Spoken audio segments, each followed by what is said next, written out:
We ask for your blessing and wisdom upon this Parliament. Direct and prosper proceedings to the peace and welfare of the people of Solomon Islands. We ask this in the name of our Lord and Savior Jesus Christ. Amen.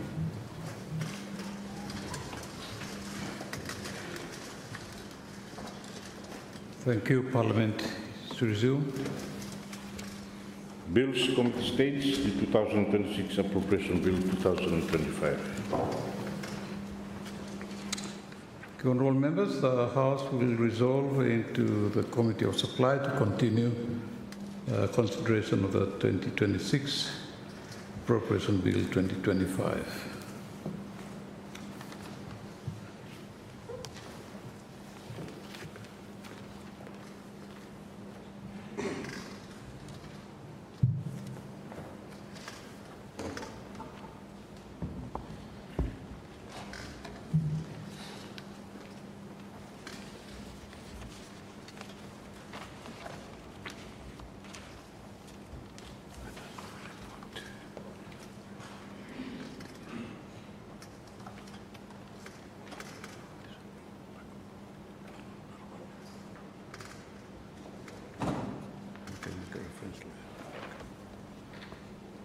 Thank you. The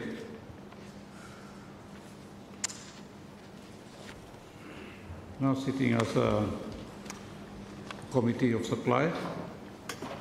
We are now in the Committee of Supply to consider the 2026 Appropriation Bill 2025.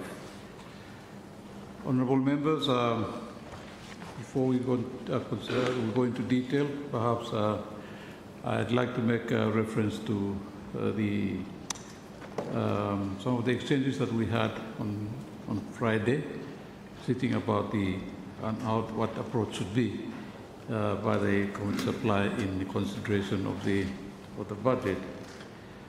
And I think it was initially through supposedly a point of order raised by the member for East Choiseul regarding my ruling on how the proceedings of the committee is to proceed vis-a-vis Standing Order 64.3 and Standing Order 69.1e.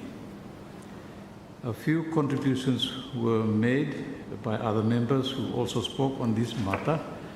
And although the rules governing the link between the PAC report and the Committee of Supply proceedings is clearly stated in the orders, the practice all along did not comply with the rules. Hence, attempt to align the practice with the rules. However, in hindsight, the PAC hearings did not fully dispense with the functions under Standing Order 69.1e. And the PAC report did not fully consider the proposed spending plans of the government, ministries, and agencies as envisaged by that order.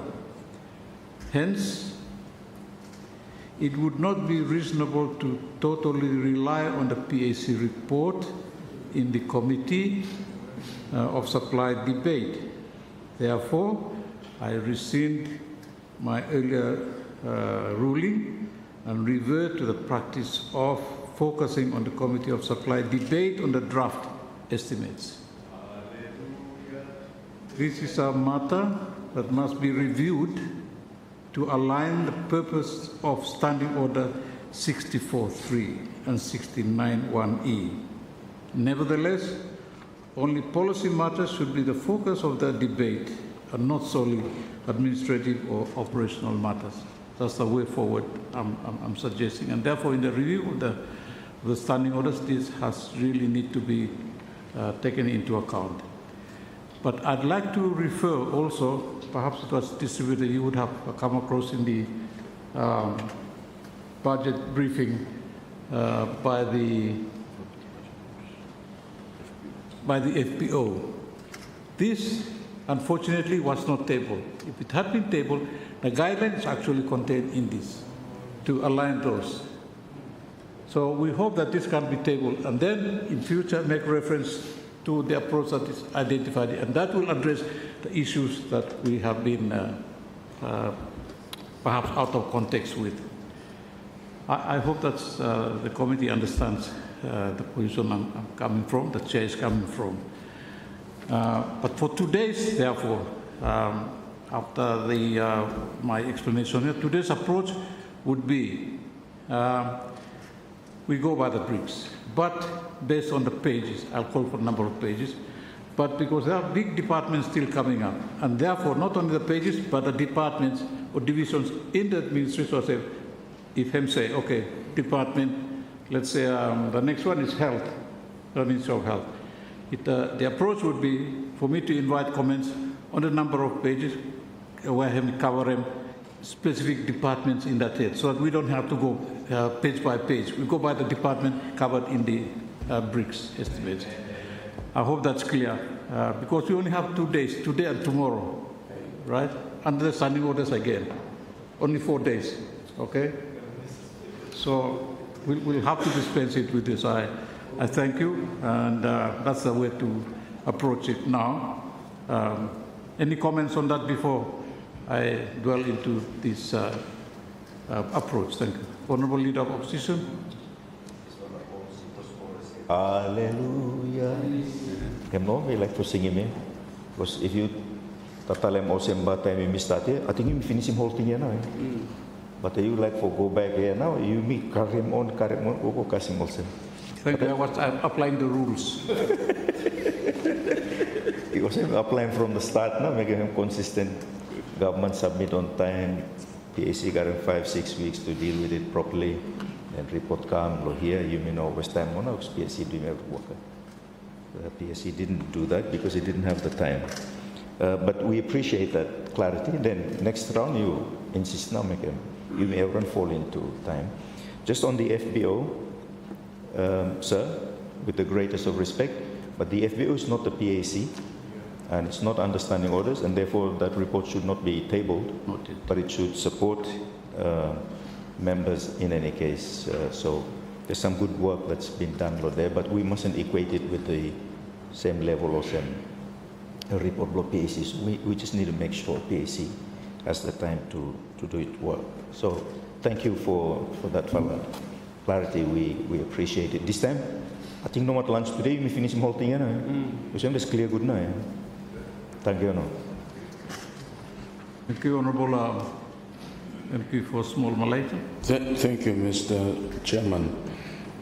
Me happy lo am no is osem imi go back kakam back osem but time you make it osem you do me no imi go forward make him 5 page one time osem but this one imi do him come here by what man we imi cover finish what ministries imi cover finish by go back lo him one osem him let me take a long time so also Mr. Nabnua for affirm him and agree with him when you tell him chairman.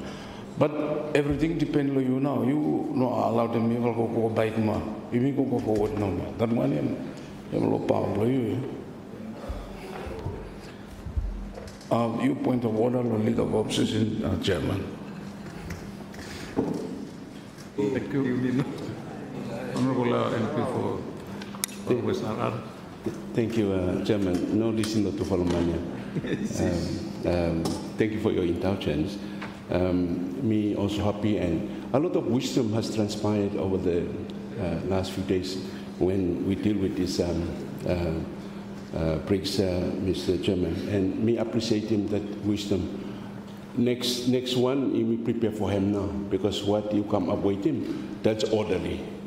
And make him PAC to wakaya time me come no more, yes, go now.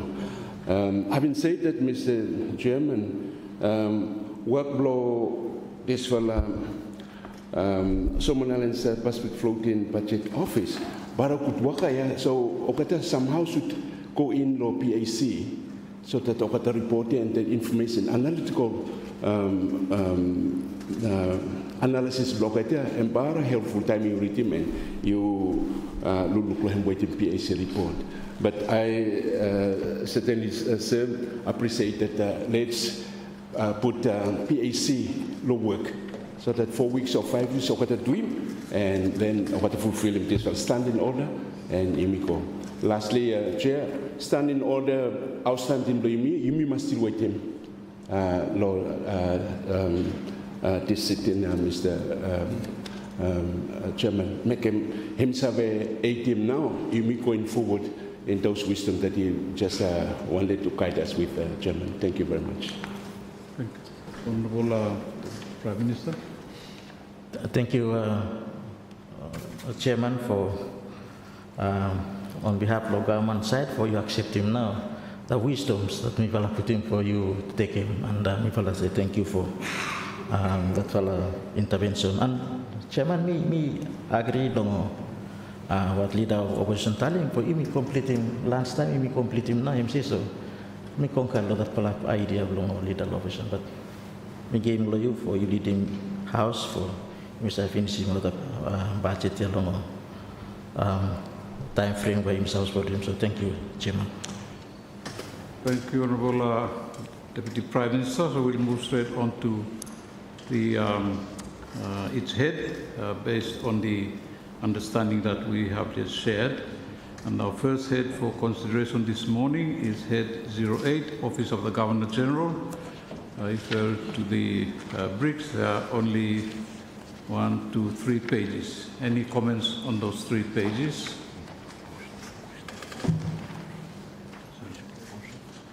Sorry. I think the procedural again, apologies for the oversight, but head 08, Office of the Governor General, here it is proposed that the sum of $11,570,680 for head 08 stand part of the schedule. Does any member wish to comment on the head? And the pages available here, pages 162, 162, 163, 3 pages in the BRICS report. Thank you. Any comments on that head? Thank you. I take it, sorry, Honourable Leader of Opposition. Thank you, sir. Just two comments. One is just the surrounds below the property itself. And social bill not lohem round the outside lohem nami. Say we do need the dignity of that office. Of course, is reflected by the occupant, but also by the the facilities and the surrounds of it, making him look a little bit also me really respect him and value. So that's something that not big something, but it does add up to what that office, how high we should hold that office. Question below me, I mean against not my bill not, but some tidy up a little bit. A central quack sem la who spoil bill not. Question below me is with regards to travel, overseas travel, below His Excellency, what plans now for 2026 for travel? Thank you. Thank you, Honourable Minister of Finance, Minister for travel by His Excellency. Can you specifically refer to that provision on the pages so that it helps the response?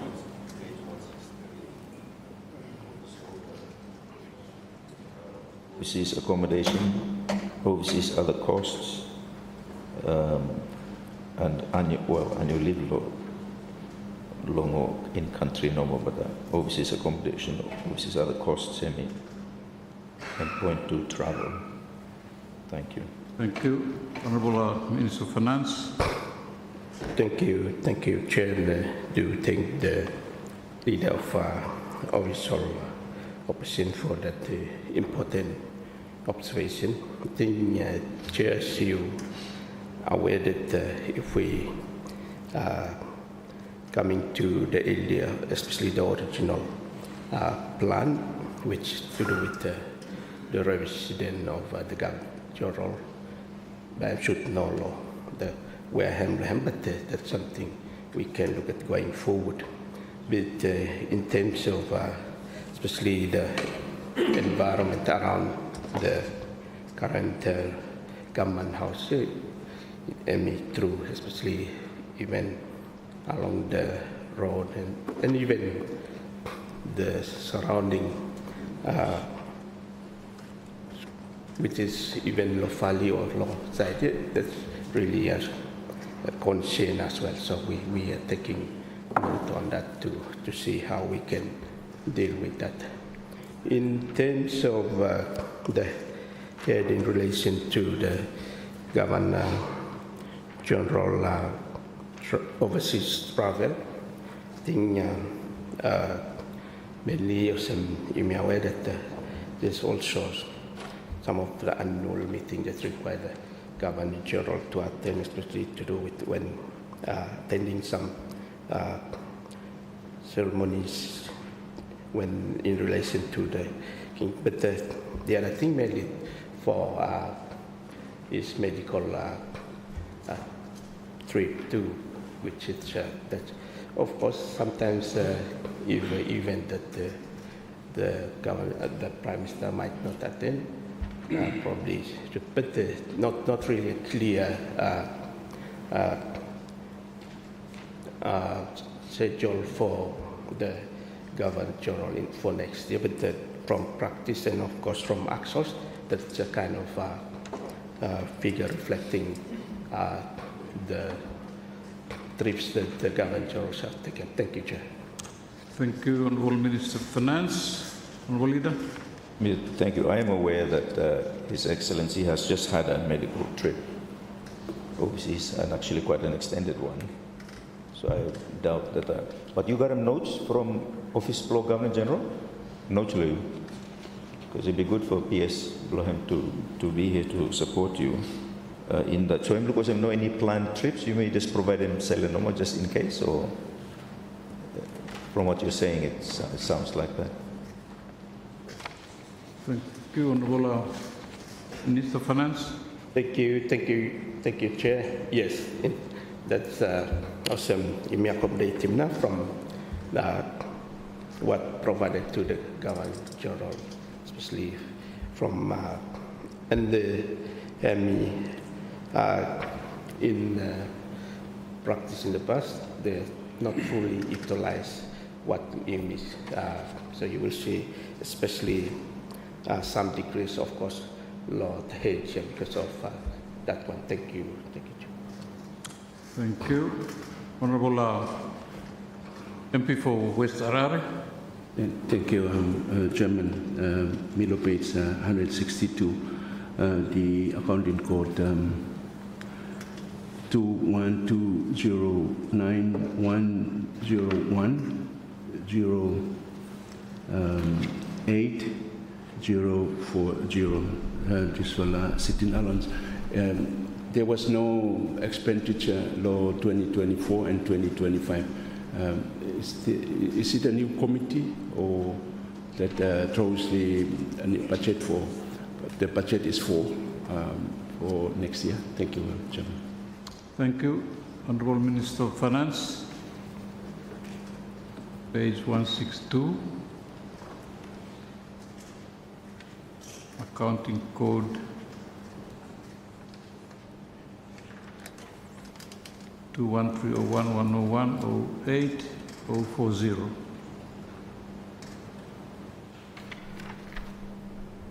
The new province sitting allowance, none for 24-25. It's a new one. So the question is, the sitting allowance is a new arrangement for 2026. That's the question. Yes.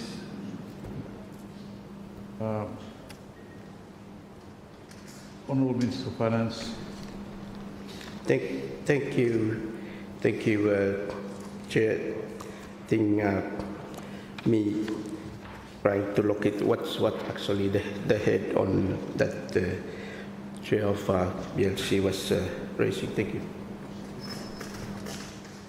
Can you repeat your comment, question? Thank you, Chairman. Thank you, Minister. Page 162 at 2120910108040 sitting allowances. I was inquiring to, there was no budget in 2024 and 2025. Now there is a budget of 12,000. This is a new committee, that draws this budget. Thank you, Chairman. Thank you. Honourable Deputy Prime Minister. Thank you, Chairman.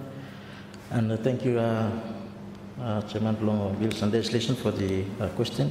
So the sitting allowance is for the members of the committee on the prerogative of Messi and King's birthday committee sitting allowance. The previous years we have not captured. We captured longo various allowances, sorcery longo code 2120410108040. I'm captured longo there. Thank you, Chairman. Thank you, Honourable Prime Minister. There are no further comments. I will not put the question. Sorry, Honourable Leader of Opposition. Yeah, just one small one from me. A big part of workload that obviously entertainment, but there's a significant drop along our entertainment budget. Why and I? Honourable Deputy Prime Minister. Thank you, Chairman, and thank you, Leader Blongo of Opposition, for that question. So there was an increase in entertainment this year because in the first time we celebrating birthday blocking. Next year, they hope that they can reduce the entertainment part, but the increase was because birthday blocking where what the cost, meeting what the cost here. That's the explanation, Chairman. Thank you. Thank you, Honourable Leader. Next year, by celebrating birthday blocking, no? Thank you. Thank you, Chairman. By celebrating, but by marking, but because that's the first time, so it make him happy go. That's it. Oh, yeah. Oh, same Leader. Thank you, Chairman. Thank you. Okay. With that comment, I'm now going to put the question. The question is that the sum of $11,570,680 for head 08 sound part of the schedule. For those in favor, say aye. Aye. Against, say no. I think the ayes have it. The ayes have it. Next head is head 09, Ministry of Health and Medical Services. It is proposed here that the sum of $728,507,879 for head 09 stand part of the schedule. If any member wishes to comment on this head, please refer to pages 168 to 231. And of course, we still have any reference we want to know on the findings of the PAC. The pages available, you can access are pages 79 to 86 of the PAC's report. But as I earlier alluded to, for your understanding, that our consideration of this head will go by page, but also as it covers departments on that head. So for head 09, we want to start to comment on that head. Please refer to page 167 is on the summary of the expenditure, but the details are, the first ones are on page 168, 169, and 170. Is to do with the central headquarters and administration of the ministry. Any comments on those 3 pages in regards to the central headquarters and administration? Any comments on those 3 pages? Thank you. Thank you, Honourable MP for East Choiseul. Thank you, Mr. Chairman. Me, PAC report here now. Anyway, thank you, Mr. Chairman. The 3 services that, of course, getting more resources from the government, and rightfully so. Ministry of Health and Education and Security, which should be the priority of government, and we even want an effective delivery of essential services, and health is very important. I think one matter that is raised is the the growth pattern of the budget law health. Law, what should be the ideal growth pattern of health budget for addressing health services law country? I don't know whether this exercise on the real cost of delivering health services has been carried out. So that that should also happen to the Ministry of Education, Ministry of Threefold Essential Services, Education, Police, and Health. I don't know whether that exercise is carried out, but the point that is raised here is that the pattern of growth and what should be the ideal pattern of growth for health services, for delivery of health services in the country, and whether the services rendered by NGOs, private sectors, and the churches are also factored into that calculations of the growth pattern. Maybe you help me with this one, and so you see you allocated 728,507,000 budget law this year, Mr. Chairman. Thank you, Honourable Minister. Ralph.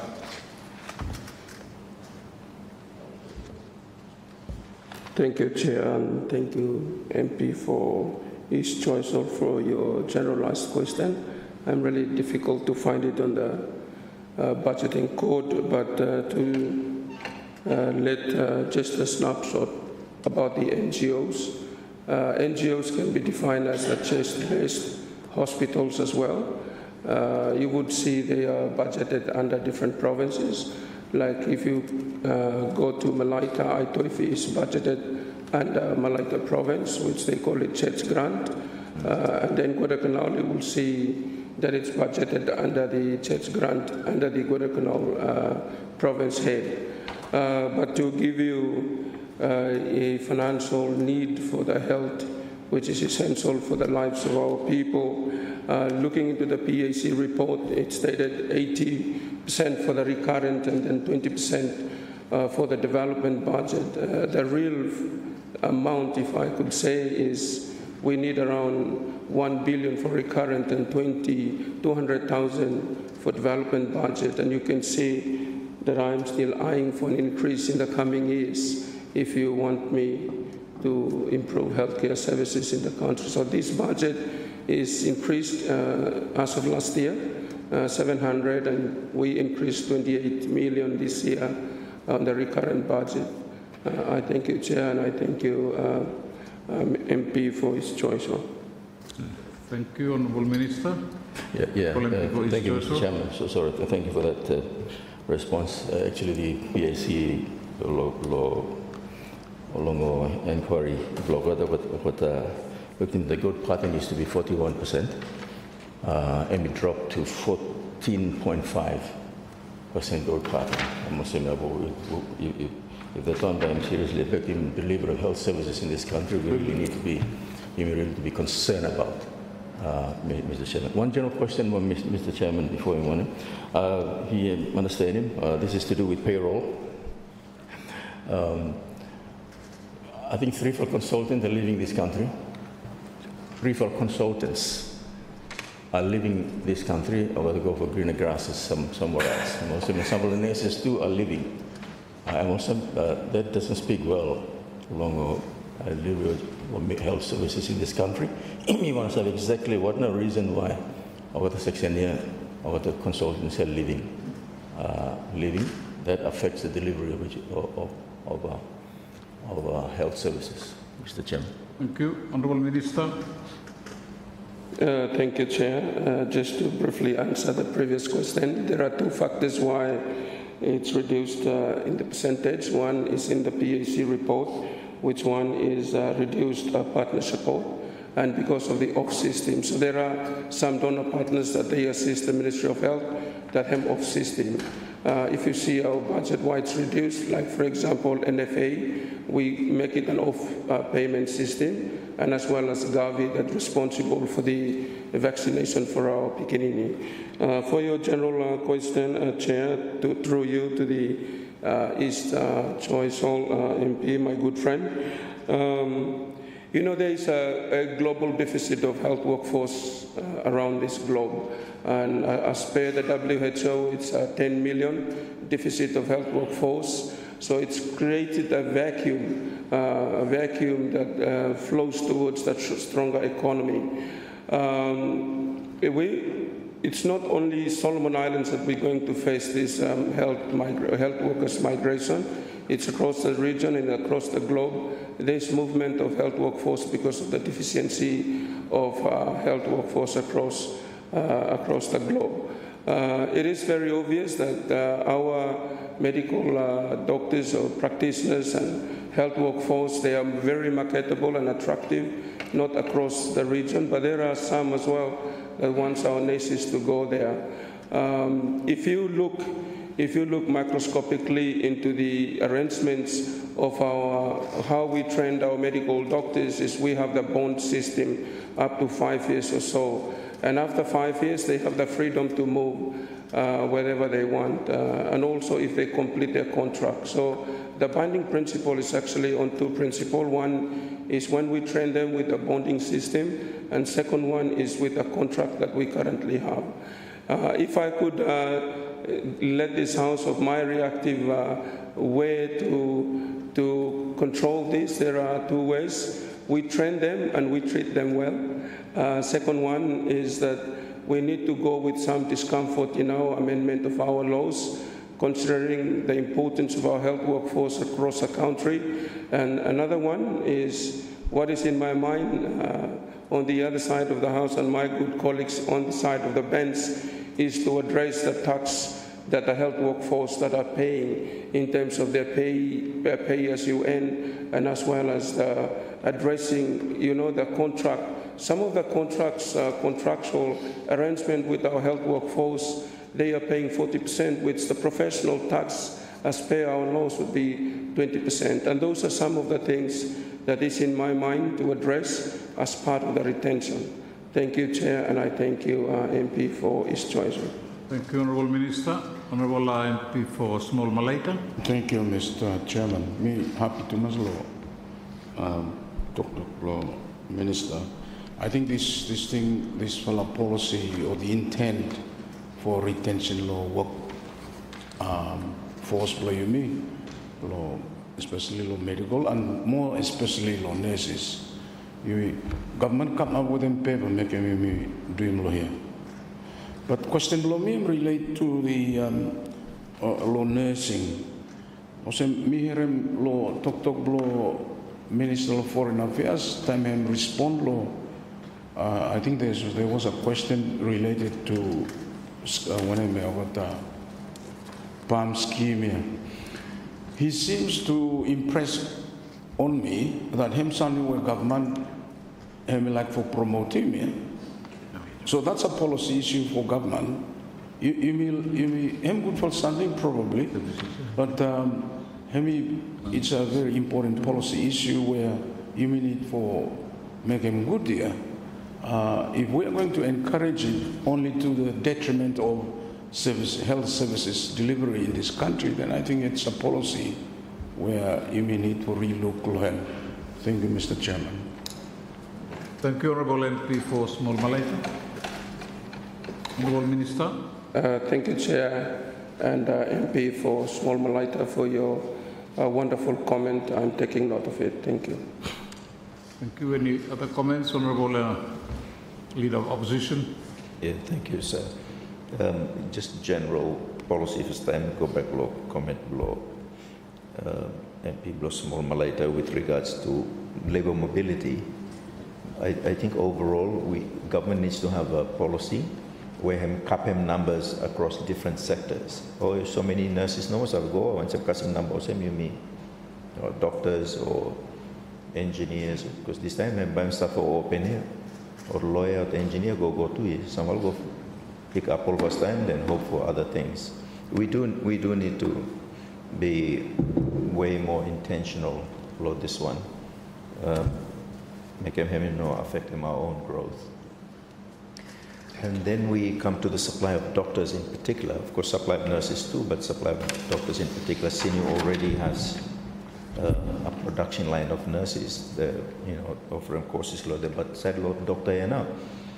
The size of our population and the growth rate and the level of experienced and qualified doctors below the postgraduate level is high already, that we can have a fully fledged medical faculty at senior. So perhaps that needs to be, a little bit energy put behind that one.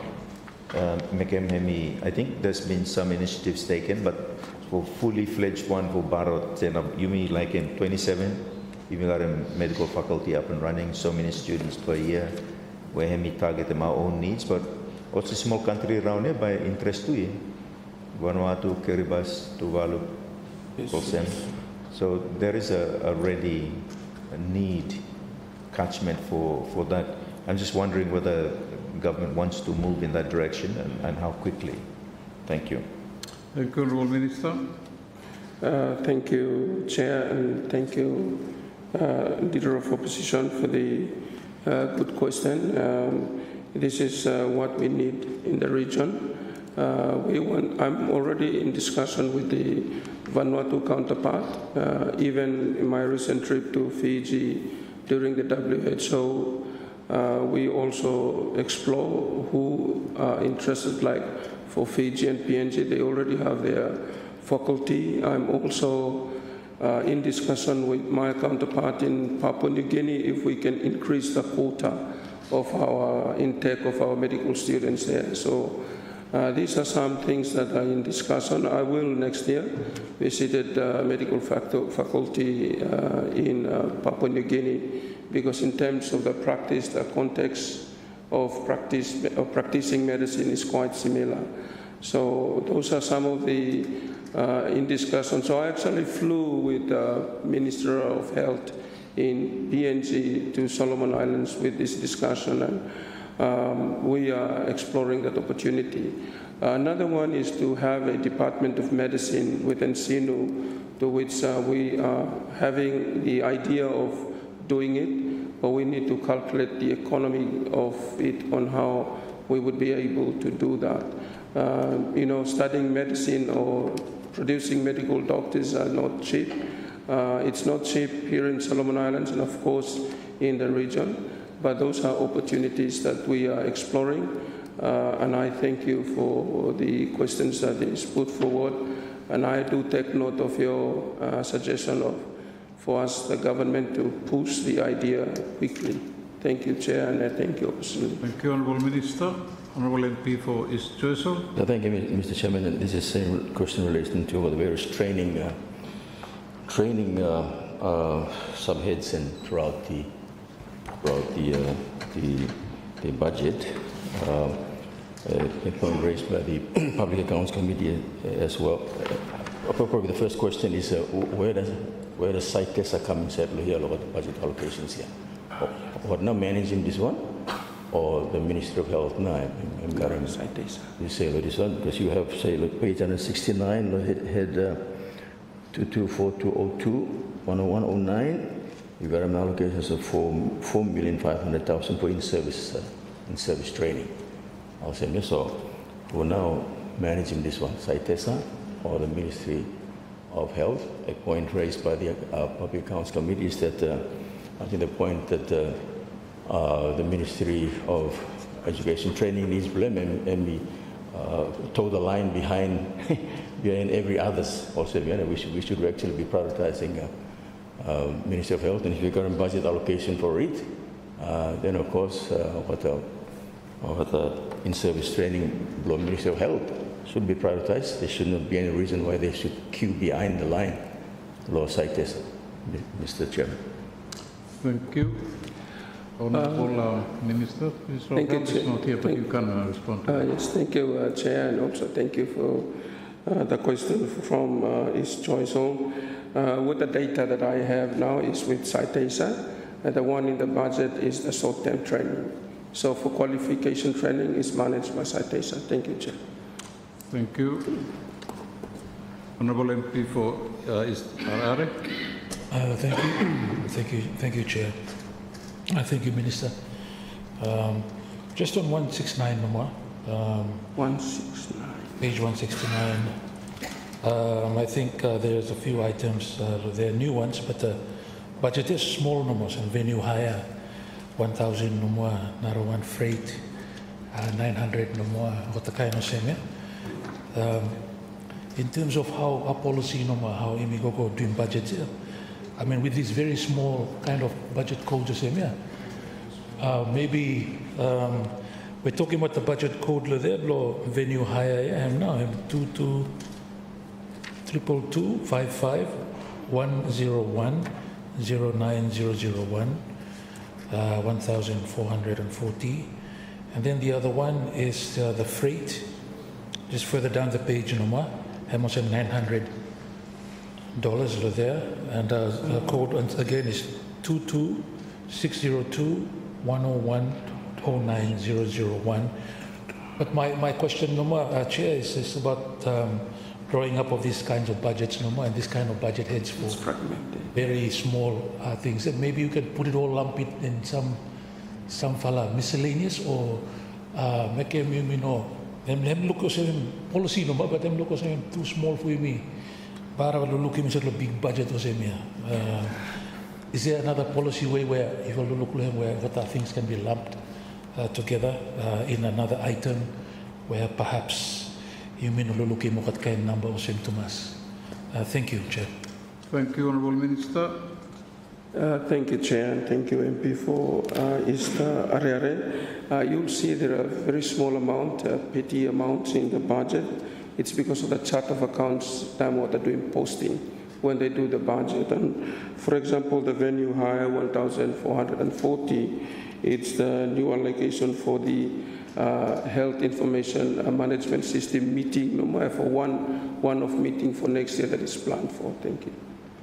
But it should be, improved for miscellaneous that covers a lot of small events in the ministry. But unfortunately, it's the chart of accounts within the Ministry of Finance that have code now. So unless we revise those chart of accounts, we can put one big head. That's the miscellaneous chart of accounts that we can plug all this small budget into that. Thank you, Chair. Thank you, Honourable MP for East Arare. Thank you, Chair. And thank you, Minister, for that one. Yeah, I think, budget blue over a big one, then you carry more. I know same idea more. I'm sure what the accountants Mr. helping me out. Okay, we move on to the one on electricity. So electricity here, it's just below that freight one. Yeah, we talk about the policy question. Is I see that it's increasing. By some 7 million here over last year. Account code, if you like him now, this fellow 2265110109001 electricity. We see that there's an increase of 7 million for cost. Electricity is about over 42 million now. Important because we need electricity. But I just wanted to ask in terms of policy, Law Ministry and perhaps the wider mines and energy about how now we might work towards perhaps look for reducing this one or renewable energy kakamid little bit here too or what now policy health side management energy because this one I'm looking as every new building come online by start for go up more. Which of course I can't say now. But my question is any plans or how if I might look on the side perhaps use renewable energy too or for health and barahat na for doing more kind part energy we can't rely on unreliable energy sources can't say now. But I just wanted to know if there's any plans in terms of how to manage our electricity consumption inside our health. Thank you. Thank you, Honourable Minister. Thank you, Chair, for that particular accounting code. It's an increase of around 7 million. This is to anticipate for funding now electricity bill for covering our additional health facilities comes 2026. And that is the CMC, Comprehensive Medical Center, which we yet to understand what is the consumption of the electricity load for that facilities. So that's the number one reason, and the other one comes the Naha Bathing Center, which we will be the one responsible to look after the electricity bill and as well as Kilufi. So basically, though that accounting code specifically for the new facilities comes 2026 that we anticipate to open. In terms of our policy thinking on how to reduce cost, health is quite very expensive investment. I would not say expenditure, but in an investment for our country. Been in discussion with WHO to start putting solarization on our ministry, our health headquarters. That's starting, and of course then moves to other new health facilities. So it's already in discussion with WHO to help us with the solarization of that. Secondly, what is in the pipeline? We yet to complete the discussion. I'm already in discussion with the CEO of the Solomon Power to use our rooftop. But then what hinders me, again, what stops me a little bit, is my idea of addressing the business case of NRH to improve the current number 9 Bloyumi, then put them solar on top. Otherwise, we put them solar on top, then destroy more, then we do more renovations inside. So those are some of the challenges and the way forward. So there are people that want to help us on solarization of our health facilities, Chair. Thank you, MPs. Arara. Thank you very much, Chair, and thank you, Minister, for your responses. Much appreciated. Still on energy, I understand that there's direct connections from Solomon Power to our medical facilities. Will this continue on beyond number 9 to, say, the comprehensive health center and the Naha birthing center as well, in terms of ensuring that power and continue on to this critical infrastructure? Thank you. Thank you, Honourable Minister. Thank you, Chair. Thank you, MP for Istarere. In health system or services, energy is very important. Ensure that you have energy security or energy safety. So, of course, yes, Chair. Thank you. Thank you. Next page, page 171 on the internal audit. Yes, sir. Just before you go to 171, medical assessment, I take it that this refers to referrals go for overseas. The actual blow 2024 is only 3 million, and then 25, 7 million, low estimates revised, and again, same amount for 2026. I'm just wanting to understand a little bit more about the referrals from here, NRH go overseas. Yeah? How many? What's the average in terms of cases that are referred now, and outside of, say, members of parliament or constitutional post holders who are covered by entitlements, but for ordinary Solomon Islanders where Ogata fall in this one, how many cases per year on average, and which countries are we making referrals to? Thank you. Thank you, Honourable Minister. Thank you, Chair. Thank you, Opposition Leader. I don't have the data at this stage, but I think I would explain the referral system, or how do they refer patients to our overseas health facilities. Number one is when you see a patient, then the consultant will then refer the patient in discussion with the referral committee, which is chaired by the medical superintendent. And once it's approved, then payment by him, Ministry of Health, headquarters. So that's why it's budgeted there 7 million, and then go overseas. So they are basically Australia, Philippines, and India. We are looking. Recently, I'm signing a MOU with the MIOT in India, in Chennai, for us to refer our very difficult, complicated patients that need extensive procedures like brain surgery and so forth. Fortunately, in areas of cardiology, for heart, for doing stenting and also, we doing here now. But we are very uncertain yet now, have never keep him same budget. We don't know the caseloads pertaining next year, so just to be safe, we maintain the same budget, 7 million, just in case we will like reduce him, but stuck a caseload come where CMC blow me, him knows have a cater for him. So the budget, Chair, through you to my good friend opposition, it's a safety buffer number. That's the way we maintain the same budget for comes 2026. Once next year we make assessment that most of the cases that for cardiology, for heart, for kidney, nephrology and neurology, for bladder, and then we could be certain, okay, we will be able to do this. We can reduce the budget for referral in these 3 specialized areas.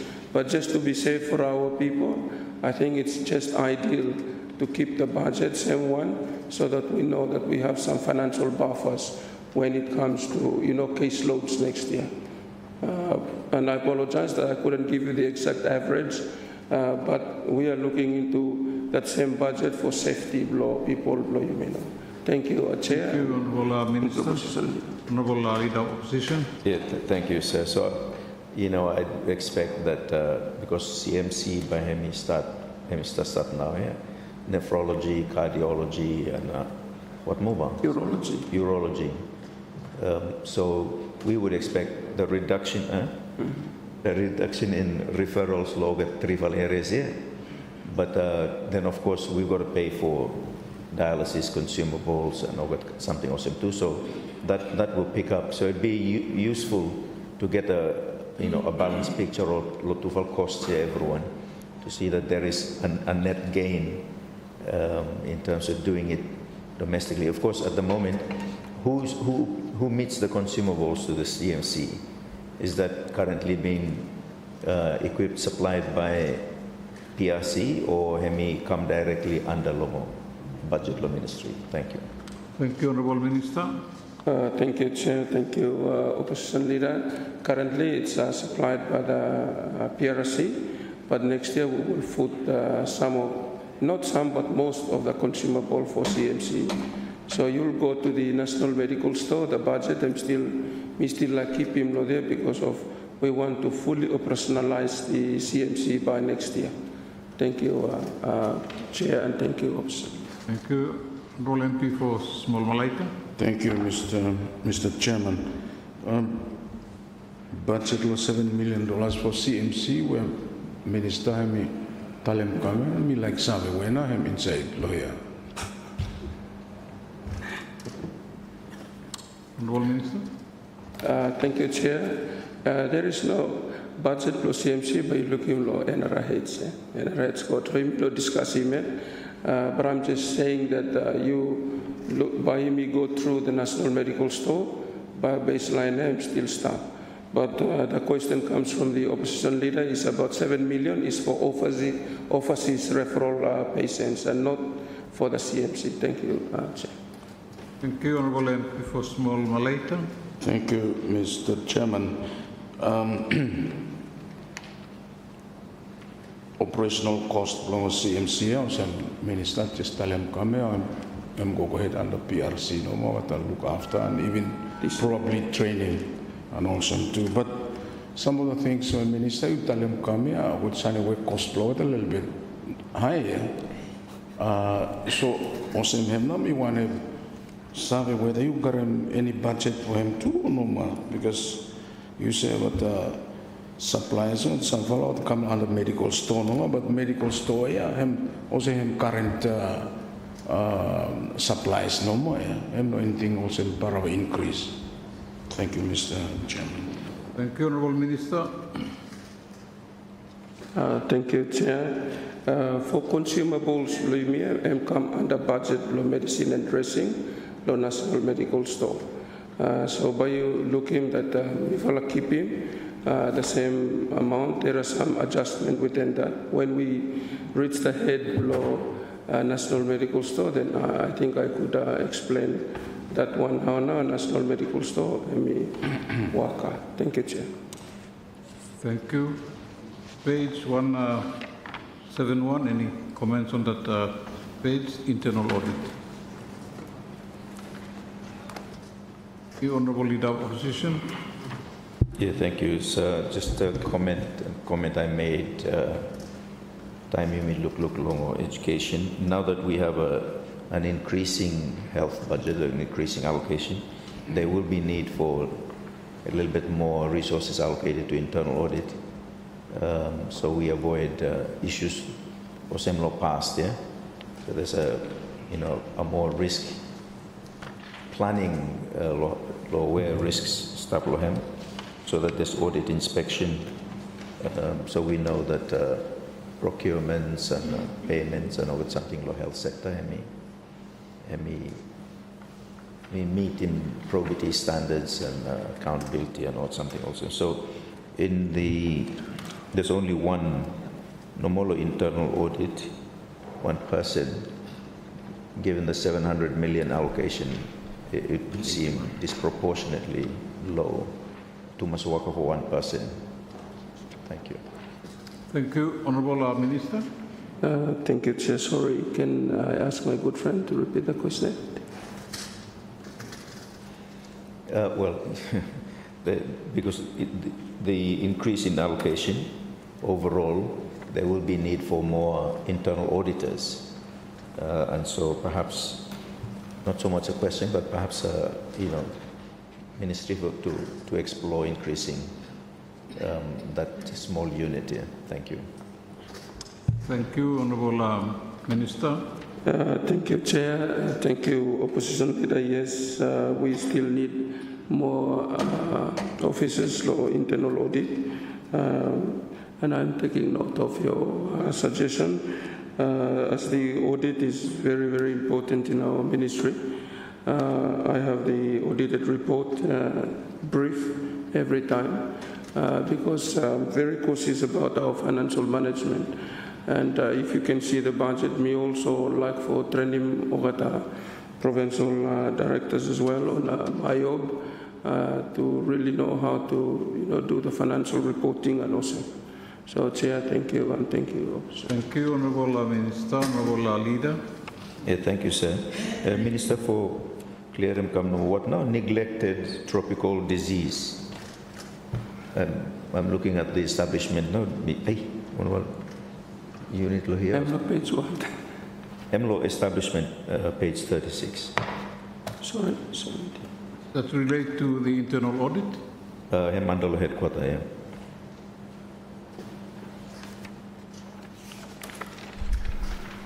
Sorry, Chair, because he may not go follow page, so I have to find out my reference. Under headquarters, neglected tropical disease law. And one for new divisions or new department we would like creating law within the ministry that looks on leprosy and OSEM. So that's the one that we want to do because there are other countries that already eliminating more the neglected tropical disease, no more. And attending the WHA where there are other countries in the region that already eliminate those diseases. You mean no more, so this is a new allocation for establishing another division to focus on eliminating those diseases like leprosy and also. Thank you, Chair. Thank you. Any more questions, comments on that page? If not, we'll go straight on to actually the Malaita. 10 pages. The next 10 pages relate to health medical facilities in the 9 provinces and the Honiara City Council. So any comments any member wish to make, can make to any of those pages from page 172 to 181. Thank you. Any of those pages you can raise a question on the page. Thank you. Honourable Leader of Opposition. Yeah, thank you, sir. Just before I go to that, Longo Statistics Division, Law Ministry. What page, please? Milongo establishment page 37. So statistics and Mandalo central headquarters, centralized. The level of data that is captured, every indicators or key indicators of this sector. I think it'd be really great if there was, my first question is, how regularly do we publish those? Child, maternal deaths, issues law, anemia, the very, very base data that should inform budgeting and government responses and also how regularly do we update those and publish them? Sitting on the PAC, I didn't get a sort of a sense of where we are in these key indicators and therefore adequacy of allocations to address them, to respond to those needs. Thank you. Thank you. Honourable Minister. Thank you, Chair. Thank you, Opposition Leader. It's on a quarterly basis that they reported the health indicators. Thank you. Thank you. Honourable Leader. Yeah, thank you. Just to follow up. So how is that captured? Is that from every clinic and health aid post, feed income and the reliability of that data, and how do we access it? Is it made accessible? Can it be made accessible to us? Thank you. Thank you, Honourable Minister. Thank you, Chair. Thank you, Opposition Leader. It's captured through what we call HIS, Health Information System, then given to our information team within the Ministry to publish this report. Thank you, Chair.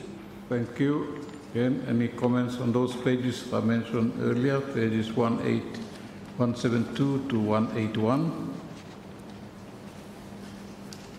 Any comments on any of those pages for that deal with the same issues? Honourable Leader of Opposition.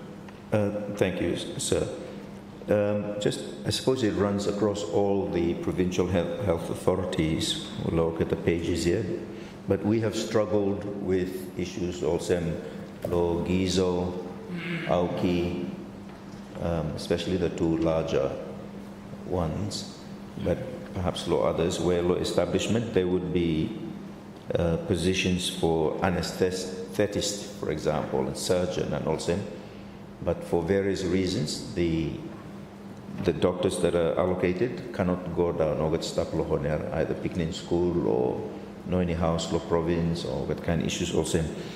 So I just want an update, law, perhaps the bigger ones, Gizo, Auki, Kirkira, but also perhaps Lata, because I'm out for good, and Taro.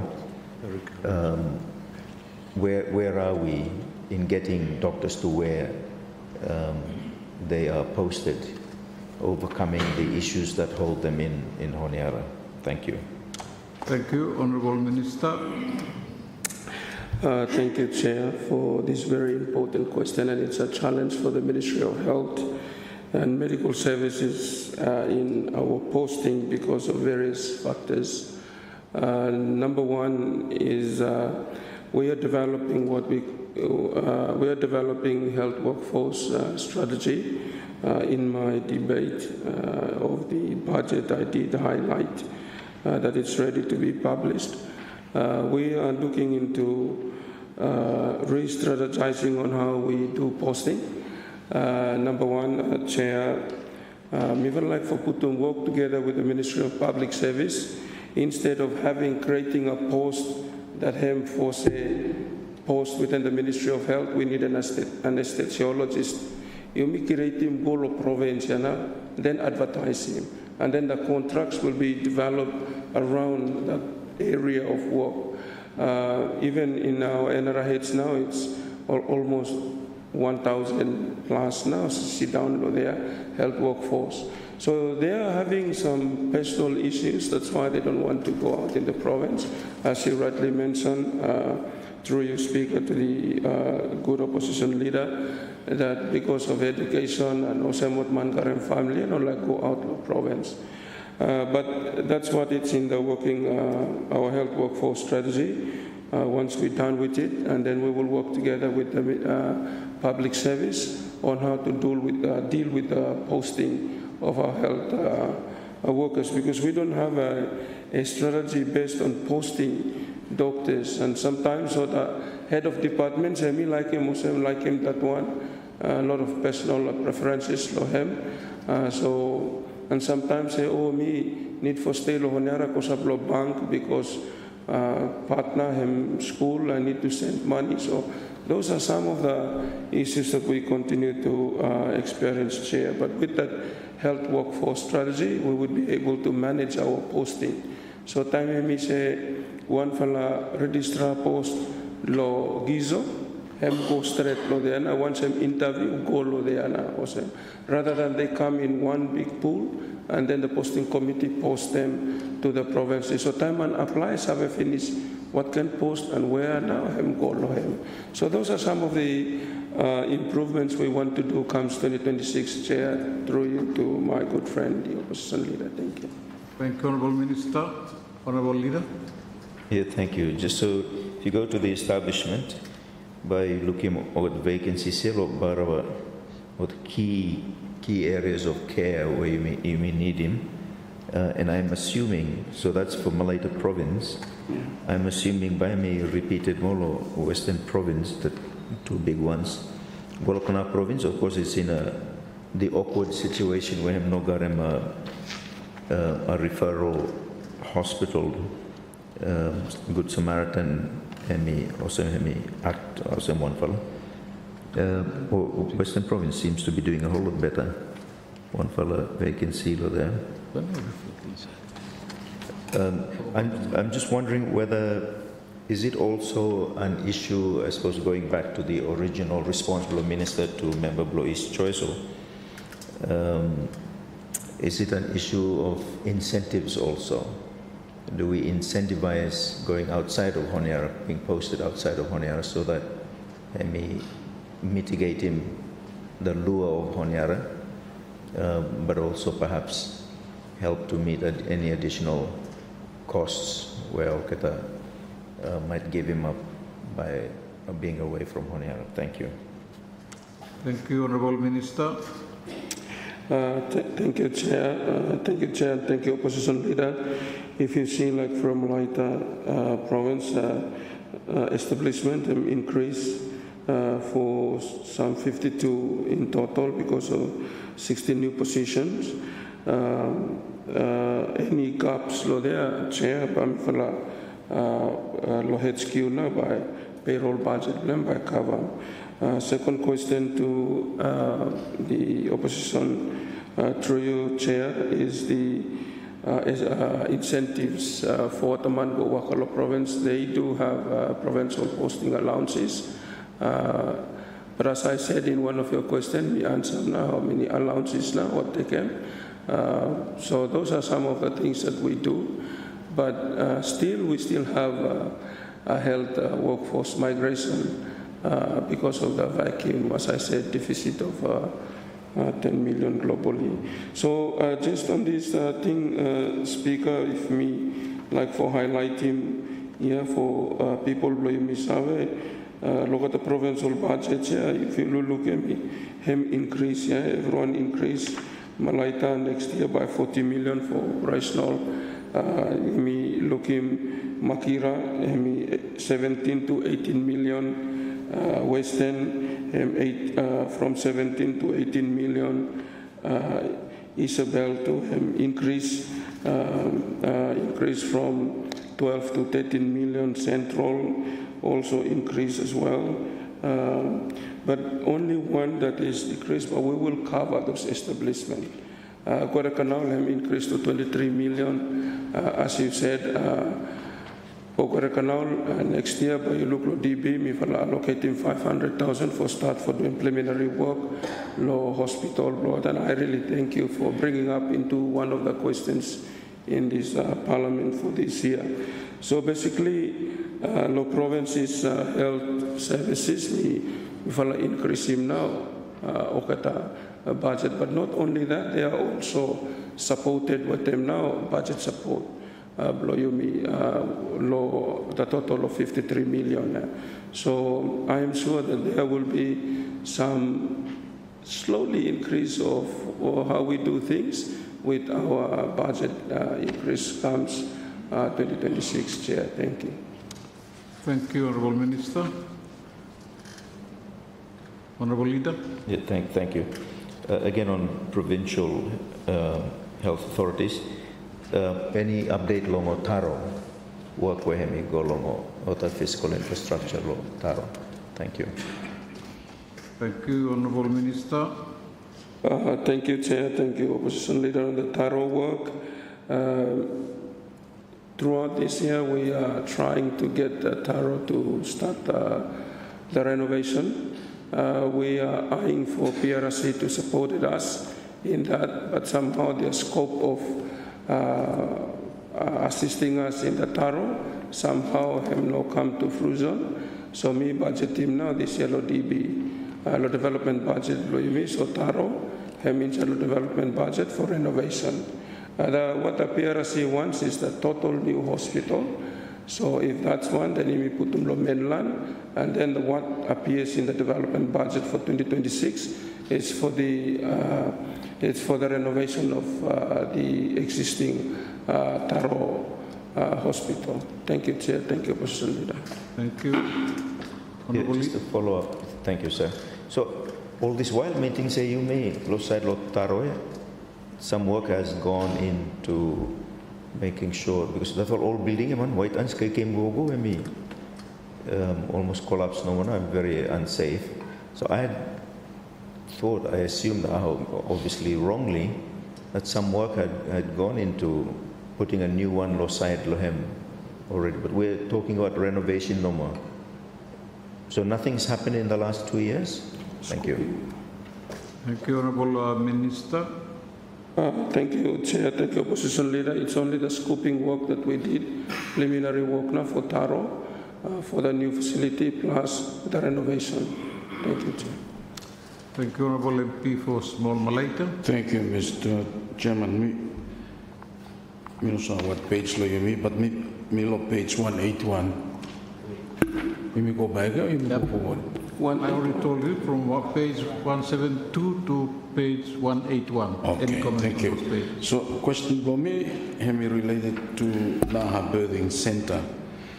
Me, 187 I mean, me understand them from, I think one of our response from Minister on governance side there, by him come under City Council also. But staffing lo establishment, I think something was imposed up over 35 positions where him vacant here. Me want to have two questions. Yeah, one is if him vacant because him inside the establishment for 2026. Me like sabe where now budget for him stop lo headquarter or him long City Council. Thank you. Thank you, Honourable Minister. Thank you, Chair. Hemstaplo headquarter. If you see the summary, Hemstaplo headquarter now budget for the 35 new position for Nahabeti. Thank you, Chair. Thank you. Honourable Leader. Yeah, thank you. Again, Law Malaita Province, Kilufi in particular, and in particular this for a mental unit here. This for wood mental here,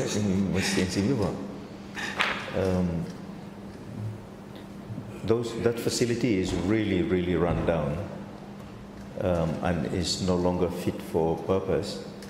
A few months ago, septic here were full up to overflowing to not very sanitary conditions.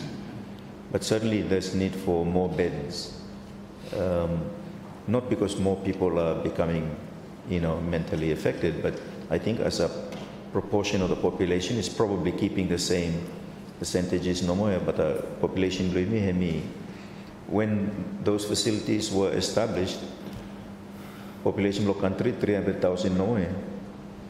We're now 800,000 something. So there is need to do something about those facilities and the services that are being provided. So you will think how low this one. Thank you. Thank you, Honourable Minister. Thank you, Chair. Thank you, Opposition Leader, for the mental health. Mental health never come under that one. It is indeed important. It's one of the definitions of health. WHO, I'm saying triple things. No matter if you got a completeness, then it's you have a complete health. That is physical, mental, and social well-being. Mental health, and our last one to look bricks here, chair. If you look him. We are looking into the acute care NRIs. The design is near completed with the head of department, Bloyumi, on looking into the design for acute care. For the case of Kilufi, thank you, Chair, through you to the opposition leader. I will ask my infrastructure team to go down there. We are planning to go and visit Kilufi because of the new infrastructure, but because of the parliament. After parliament, we will go and visit Kilufi again because of the major project. I will, maybe you can come with us to opposition leader for us to go and visit Kilufi. For the deterioration of the facility, thank you for informing us in this house. I will ask my infrastructure division to do a scoping and an assessment for that one. Thank you, Chair. Thank you. So to those pages, the Honourable MP for East Harare. Thank you, Chair. Thank you, Minister. I think earlier on the question was asked about incentives for allowances or people go out, stay a lot more remote, perhaps hardship places. I see that there's a few allowances here, special duty, and throughout the pages across the board. Maybe the Minister can break them down a little bit, various allowances, and then there's special duty allowance. What now involved inside law these allowances in terms of some hardship or to talk about now this one, or encouraging doctors or nurses for go and work or the rural places blame me. Thank you. Thank you, Honourable Minister. Thank you, Chair. If you look through the provincial budget, the 9 provinces, I think they have those allowances which mentioned by the MP for East Harare. Those housing allowances, cater now for under the establishment of public service rental scheme, and then various allowances for public servants, especially also attached now public service scheme of service. For the special duty allowance, what the allowance is here now, we usually attach with them what the cooperative service workman within the ministry. Thank you, Chair. Thank you, East Harare MP. Thank you, Minister. Honourable Leader of Opposition. Yeah, thank you, sir.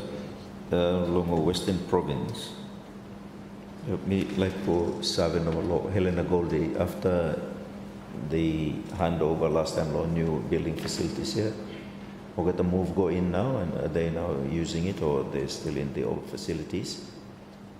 And then secondly, the School of Nursing, Law Helena Goldie, whether they are, or when can they, I think that we asked this question last year with regards to 2025 budget, and some assurances were made about resuming classes, Law School of Nursing, Law Helena Goldie. So some update on that. Thank you.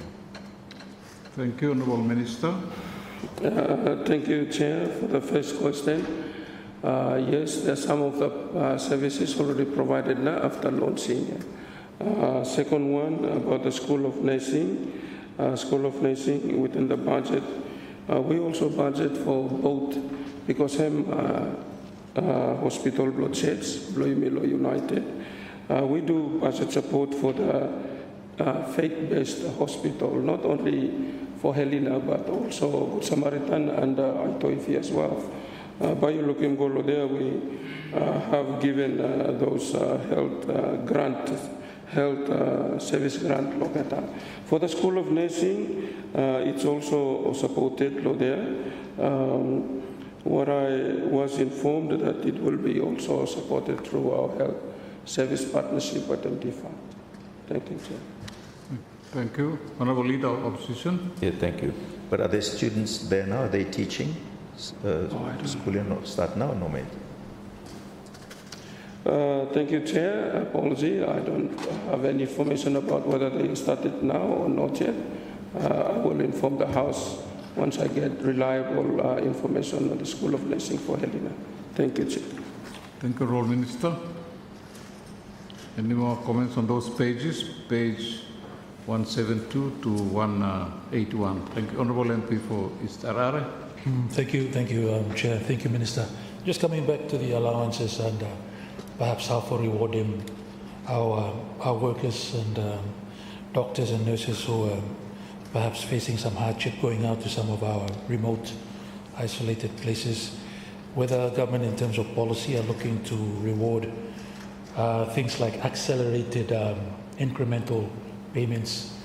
I think every year now, annually, I think there's increments that are done that way, but I know there are certain attraction when you go to those places, you qualify for some accelerated for your increments. Don't have to wait for a year.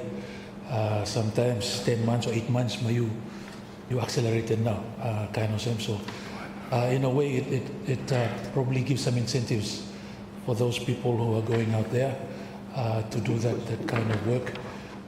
There are some other allowances I know that they call mobility. The more you move around to those other places, the more you move faster.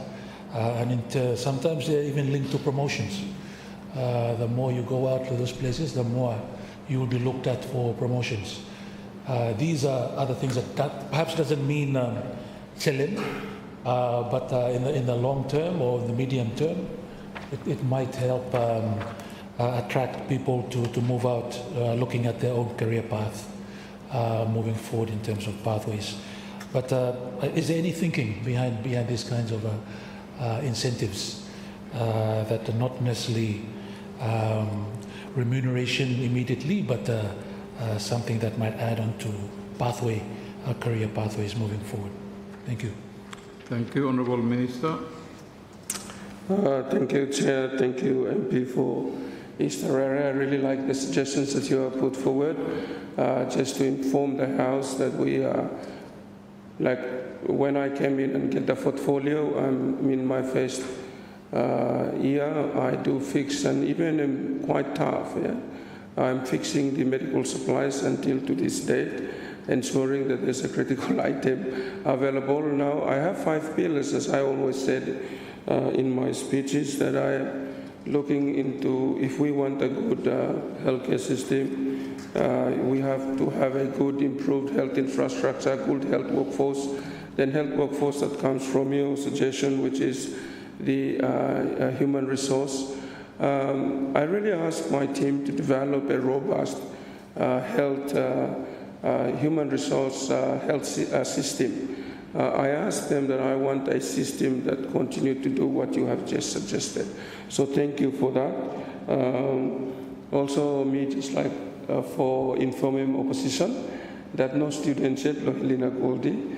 I was just informed, so I think it's good to inform you as well. No more yet, no start. Thank you. Thank you, Chair. Thank you, Honourable Minister. Honourable Leader of Opposition. Yeah, so what time by I would start, Helena Goldie, School of Nursing. And me ask every year, this one is, so we must tell officials, hey, money ask me what time. But what goes up, say, what time? Kind of thing, you know, the dilemma. They used to provide a really good program of nursing, and of course it's faith-based. So Helena Goldie School of Nursing and Atuaifi School of Nursing are both very important institutions. We must support them all good. Just in terms of G Province and Good Samaritan, and of course the need for Guadalcanal to have its own hospital. So, you know, one option obviously is to build a completely new hospital under the Provincial Health Authority, but the other is to acquire more land around Good Samaritan, work with the company and landowners, and expand them. And there is no, you know, there shouldn't be any impediment. Good Samaritan has worked well. The minister himself, you know, part of a blossom and flourish lo there, time in charge lo there. So a partnership between the government and the church. So the sisters were Taranembaimi, I think would be a very fruitful partnership. But it does require, Koroknal is a big province, and that's the largest segment of the population now, and catchment below Good Samaritan. And matters of staff, housing, 500,000 is not going to be enough to address the constraints, bottleneck, staffing. Emi relate go back directly normal number of houses that are available. And perhaps if something like that could be done, then companies around, Goldridge is very keen to participate. They said they would be happy to fund some of that expansion, and I'm sure GPOL would be also. But we need a timeline on these things, working, of course, with leadership law G province, but not allowing it to drag. Consultation have the drag out. It's such a big population that you may not allow for him to drag too long, is my concern. Thank you, sir. Thank you, Honourable Leader, Honourable Minister. Thank you, Chair, and I want to thank my good friend, and thank you for visiting Good Samaritan in this year. Thank you so much for seeing some of the realities. That's my grown-up home. Was working there, and I do know the challenges that deals with Good Samaritan. Good Samaritan, it's some maybe technical issues related to the land. I was a medical doctor, and I worked there as a community person. I usually want to always assist Good Samaritan because it's very important for our people across Solomon Islands that they went to work at GPOL and work at Goldridge, work at Tina Hydro. And of course, Chair, if I could say that someone lo town to kakam for Tekem Healthcare Service law Good Samaritan. The whole population of Henderson, Corona and all this, that is a hospital that saves them. For the data, if you do comparative analysis of data or the case loads of the hospital, Good Samaritan bara high food. When I came, it's about 30, 40 now. It's going up to 150 a day for the patient, and it's really because of the people come and work. But if compared to other provincial hospital, some are 20 per day or 30 per day, but Good Samaritan is loading a lot of bed. And for that, Mr. Chair, let me essentially acknowledge, if you look, compare them, Aitoifi and Good Samaritan, Aitoifi get more money than Good Samaritan. So if you can see, it's a quite sad thing, and I think opposition leader, you know him in the low budget. It's only 1.8 million per year. That's what Good Samaritan get, an increase from 1.4 million. But it's an economic hospital that saves a lot of people, that produces, that pays pay as you earn. All the companies there that pay a lot of tax to this country. So indeed, it is not only as a minister's vision to expand Good Samaritan, but as a member of parliament in that constituency.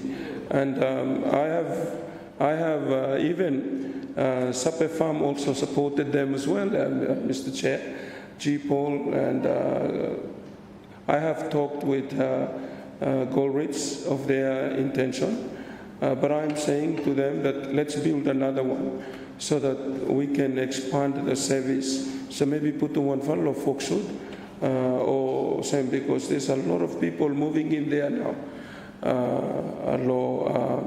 Corona area and up to where the liver land is. So it is ideal, but I must say that we need definitely a hospital around Foxwood so that it saves the population there and our people. They are part of us, Mr. Chair, and I do thank the heart of the opposition to always pester me inside of this chamber for talk about Good Samaritan. I think second time or third time now. And so as I always talk about Kilufi Hospital. So it makes sense. When we talk about hospital or constituency, we talk about the hospital or constituency, Mr. Chair. So when we deal with the land, Chair, we will expand. we will expand the hospital. There are some land issues. One group holds the FTE and one group holds the PE. I've been sitting with them, trying to harmonize the solution there as a member of parliament for that area. So bear with me, my good friend, opposition leader. Once we settle the land, we expand. Thank you, Chair.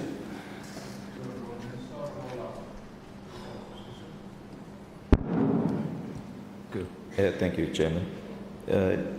You know, I was recently in Reynolds, and time for member blow South New Georgia, and me story with him nurse there, and he made quite an interesting observation.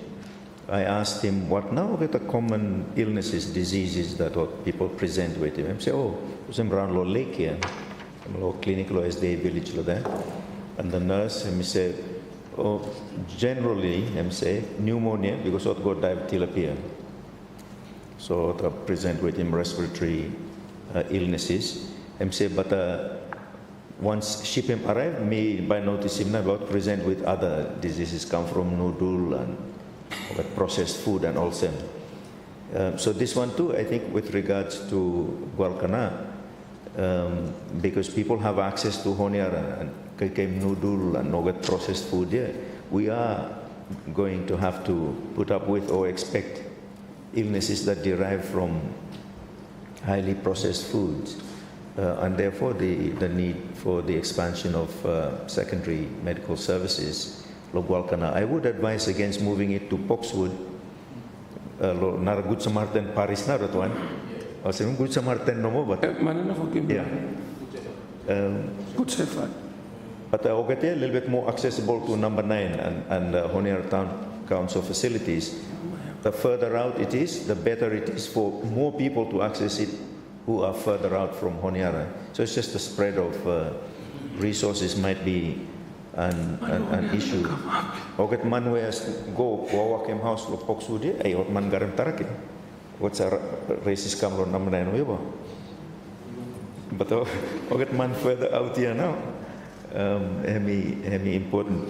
One of the things I was really impressed with, which was established, of course, by the minister when he was there, Good Samaritan, was the community outreach program from Good Samaritan. Again, the detail is not here to give an indication of how robust it is, but the workload of that community outreach service is disproportionately large to the resource allocation Lohem. Overall, when I look at all these pages for provincial health authorities, there is a good emphasis on primary allocations to primary health. This one bar of a good.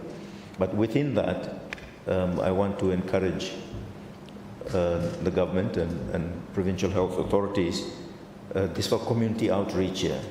Bar of go inside village now and go take them health to people, blaming make them no come, but also a lot of issues we address at that point. Thank you. Thank you, Honourable Minister. Thank you, Chair. Thank you, Opposition Leader. Noted with your recommendations and suggestions.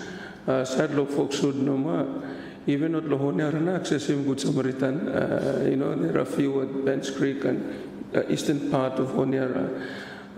Me story with them too. Favorite. Hem good number chair for talem tabu inside the parliament. Yeah. For a little story finish about him land, but we will wait a bit. Good safer. So thank you, Chair, and thank you, Opposition Leader, for your recommendations. Thank you, Honourable Chair of the PAC. Chairman, this will come back more na bathing clinic here. Me like naming Good Samaritan bathing clinic here, but you will no by Good Shepherd no, emotion, but Estonia by no agree lum, Estonia no behind lum. Sure, I just want to come back to the manpower vacancy for 2026. I've noticed that there's a huge vacancy there, but I think Small Malaita, I'm asking a question here, and you were responding to Small Malaita by saying that it is somewhere in the central lo headquarter, yeah? But You go back. What? no, because I'm still lo Central Honiara. Sorry, not Central Honiara, Honiara City Council. So I just want to be sure no more that those vacancies next year will have no problem, to be provisioned. Me look lo headquarter blue and same no moment. Same. So which part of headquarter will that be provided for? Thank you, Honourable Minister. Thank you, Chair. One fella big increase now. Thank you, Member of Law Parliament for Central Honiara for the question. 17 Law Honiara City Council, Law establishment, 73 new position by out of vacant, 45 now midwives, and of course, now for Naha betting, 45 midwives now within the 73 new position that will be created in 2026. And what are allocations for him now? That part it's a 7.3 reduction. Low there, you may look him a slightly reduction if we look at the numbers, but auto reduction covered by the headquarter where summary low him.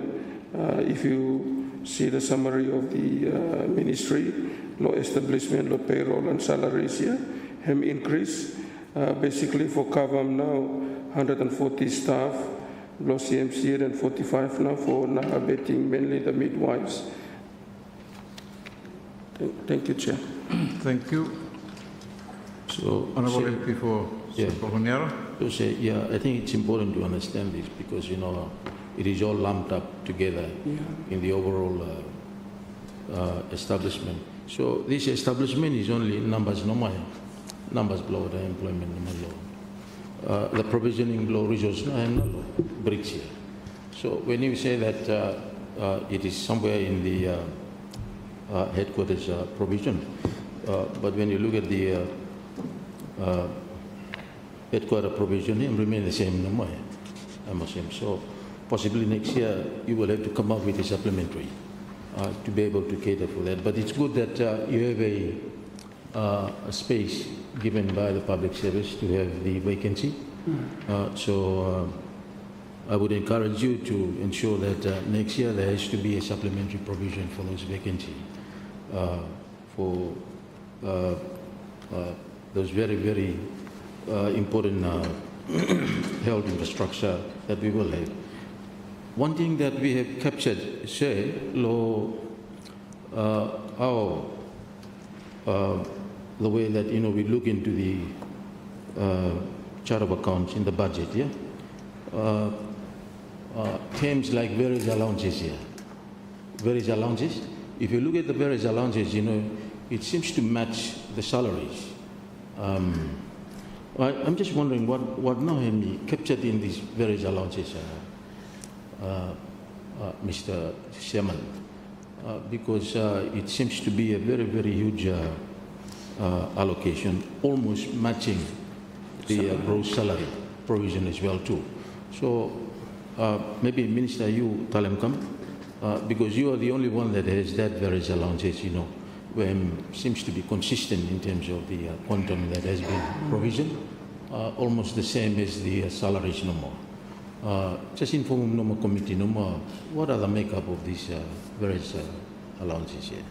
Thank you, sir. Thank you, Honourable Chair EAC. Honourable Minister. Thank you, Chair. I think this one we also answer Golo member of law is Ariare, but let me again acknowledge the MP for Central Honiara for the observation that you look at the bricks or the chart of accounts and the various allowances or the allowances attached to the scheme of service under the Ministry of Public Service. So within the various allowances law, HEMNA comes with a provincial posting allowance and also with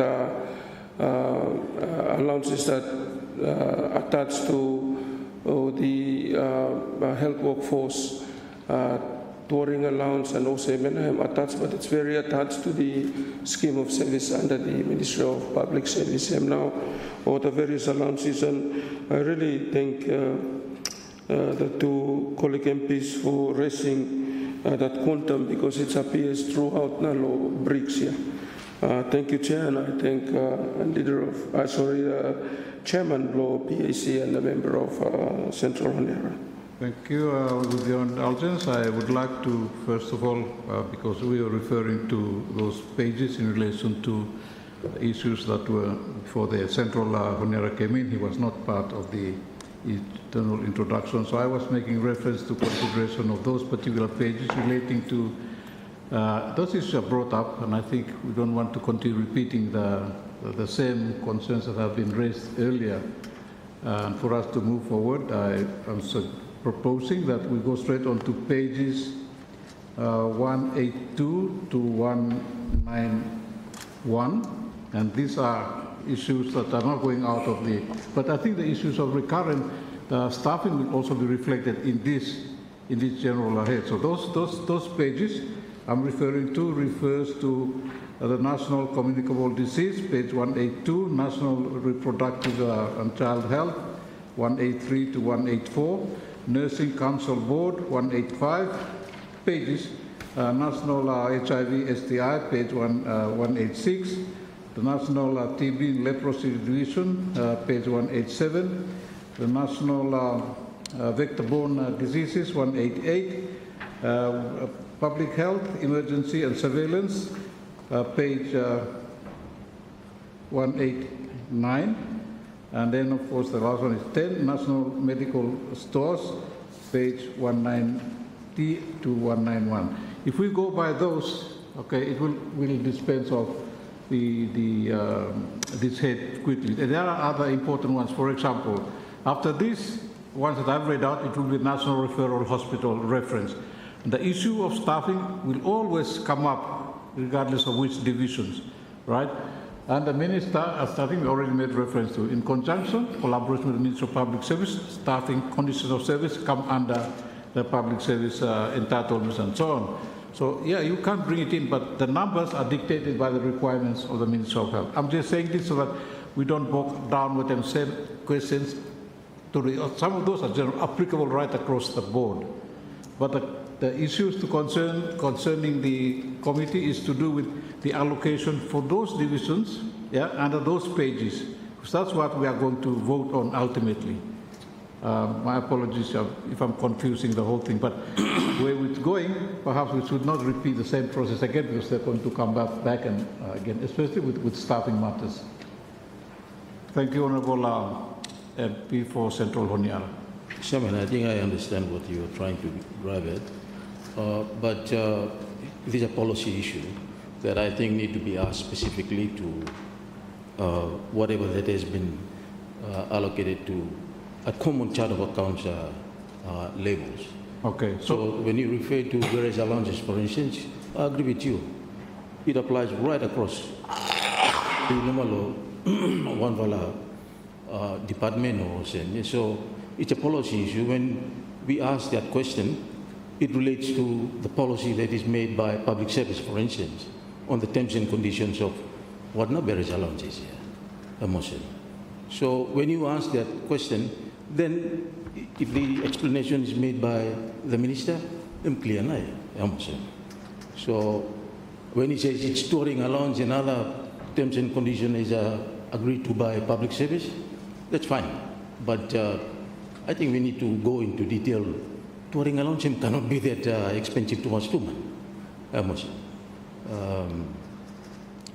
There would be a policy issue, but could be the public service knows what are the details of those policy decisions on the Thank you, Chair. Thank you. But what I'm bringing those up because there are specific expenses that relate specifically only to those subjects under those headings. And while the public service policy on staffing is right across the board, include those, but there are issues that you can bring out on those pages because of other costs that has nothing to do with staffing, but are captured separately under those different departments that the ministry is responsible. So It's not only to do with the staffing policy and so on. The committee should also be enlightened with what are concerns, what are the issues, cost concerns as it relates to the different departments, especially equipment and so on and so forth, or what other activities. So yeah, you bring up the cost of service, that's okay, but we'll also want to ensure that the committee also hears what from the ministry, the exact, or as it relates to, for example, the Nursing Council Board, and through, does it involve the staffing? Maybe.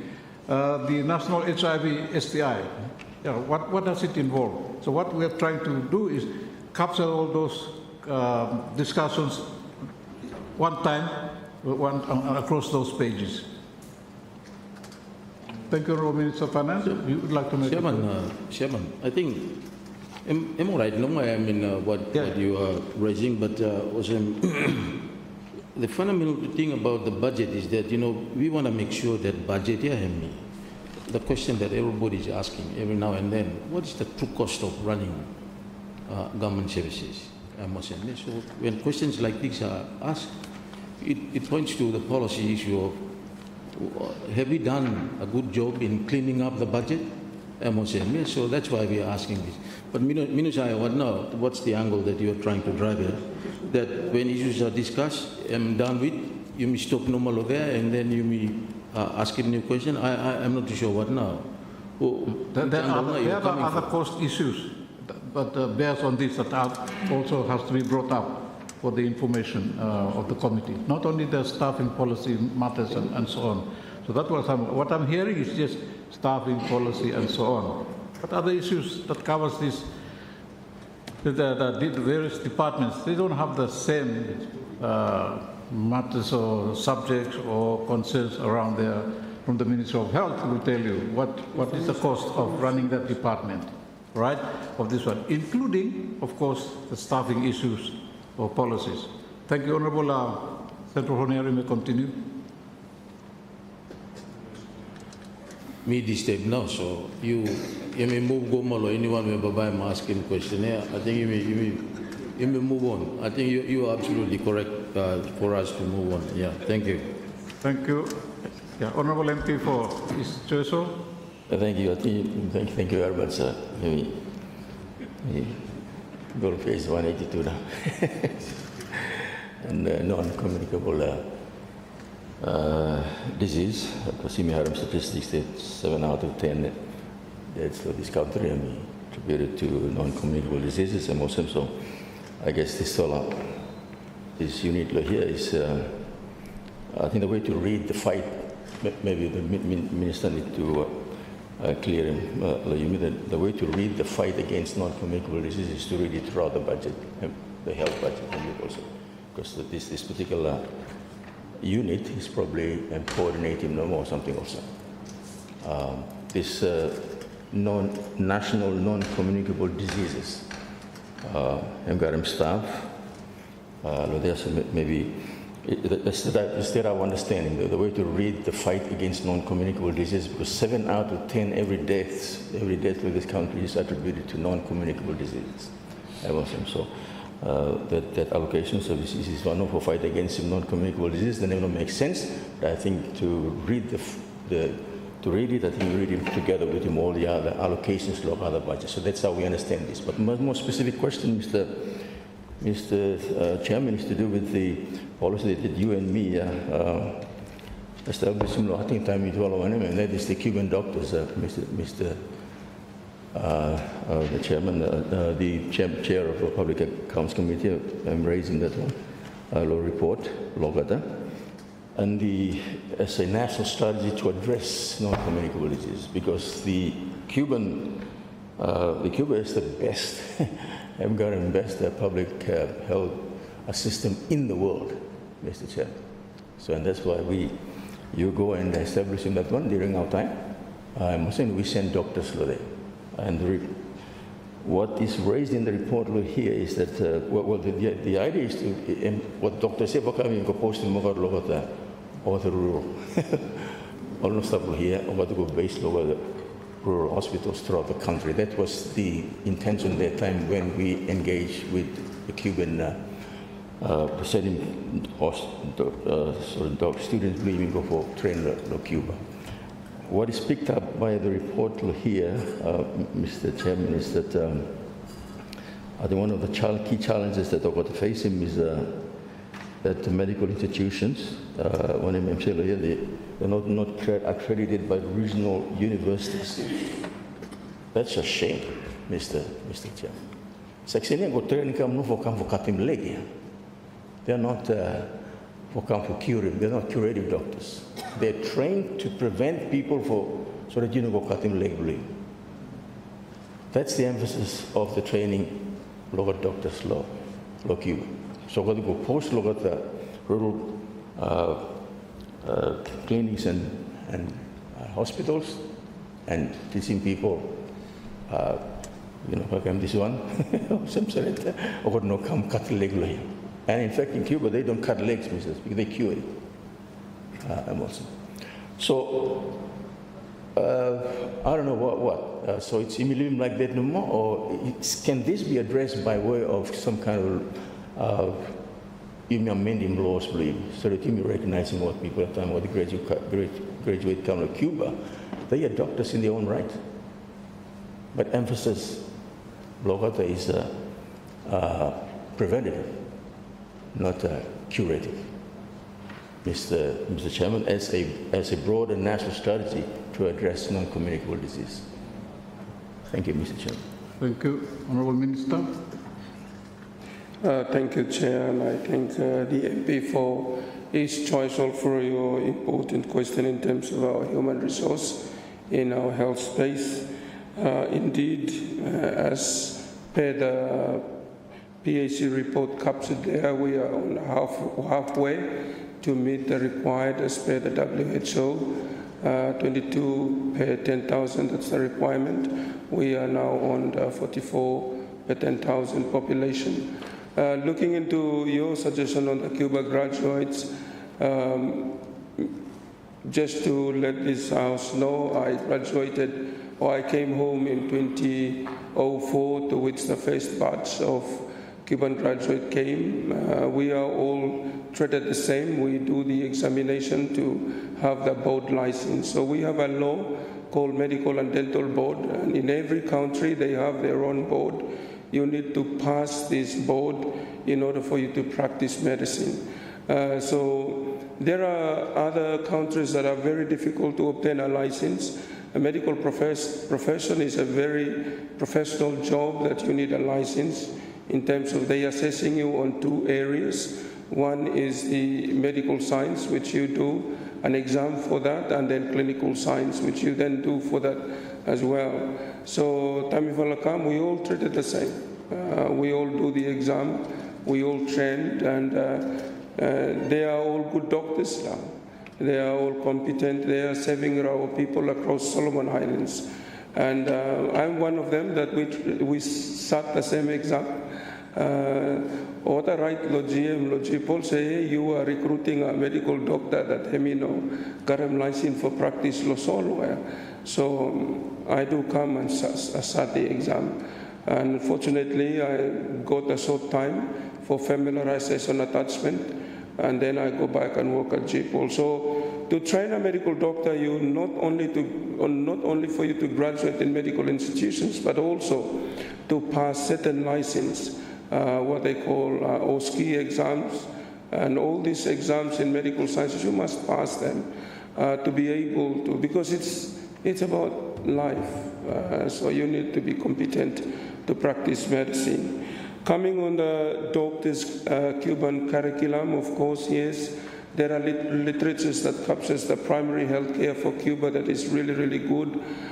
We can also explore that as an opportunity to post them directly into the rural areas, but then we have to amend the Medical and Dental Board Act to be able to capture those so that IMI recognize Imogata in our own law.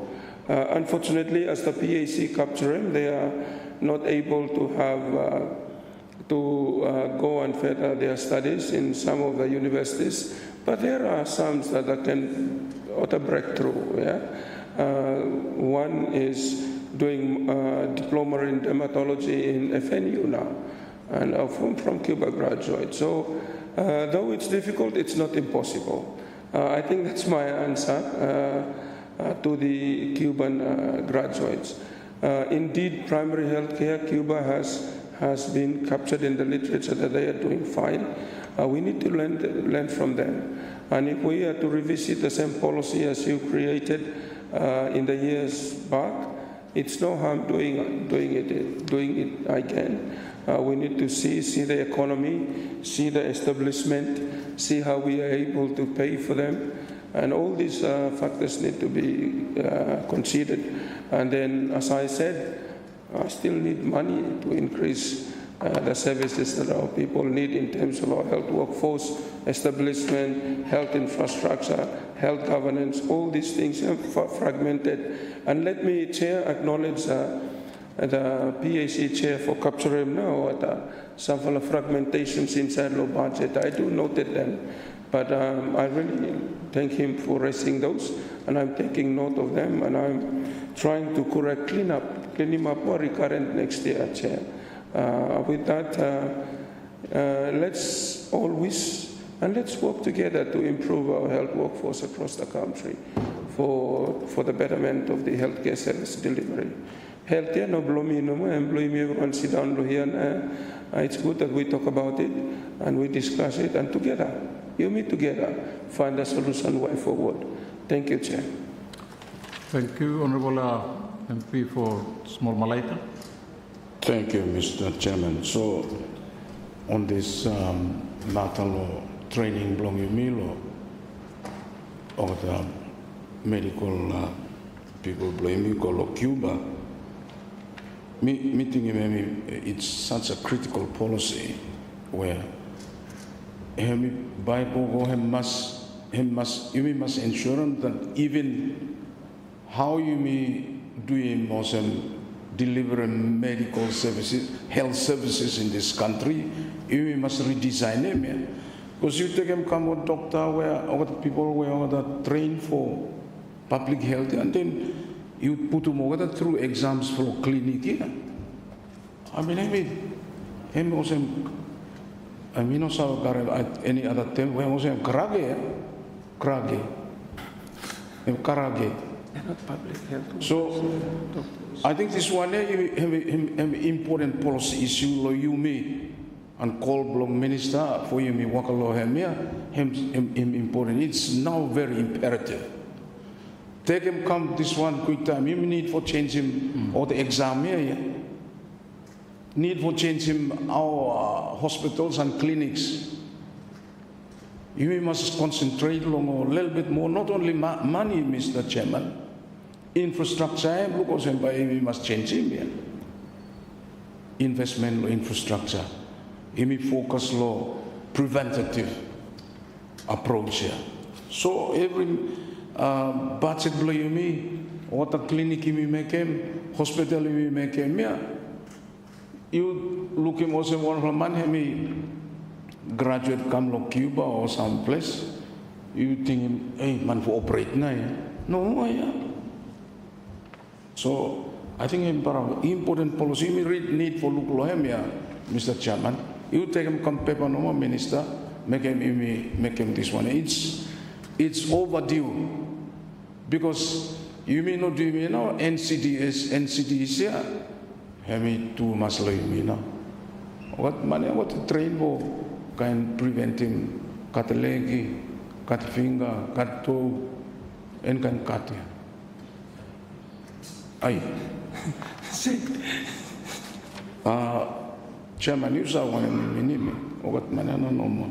But me got a small question more. I think also responsible or minister or is choice only enough for me now. But me like for re-emphasizing, you must take him come now paper for you me walk along.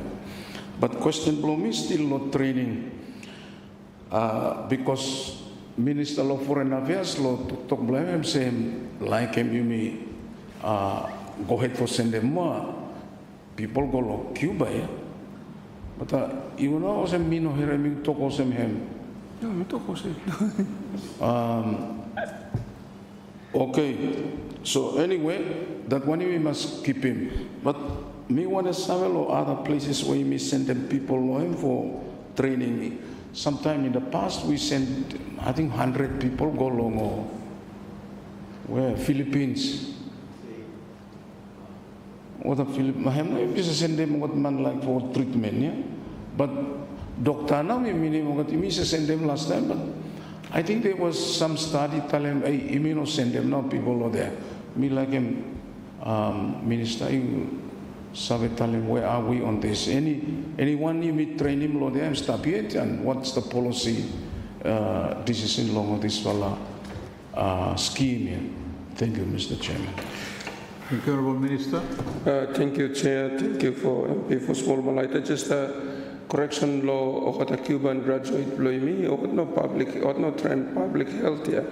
In the course of medicine studies, they do some public health courses, but they also graduate as medical doctors or like certificate blood or take them doctor of medicine law degree block at that.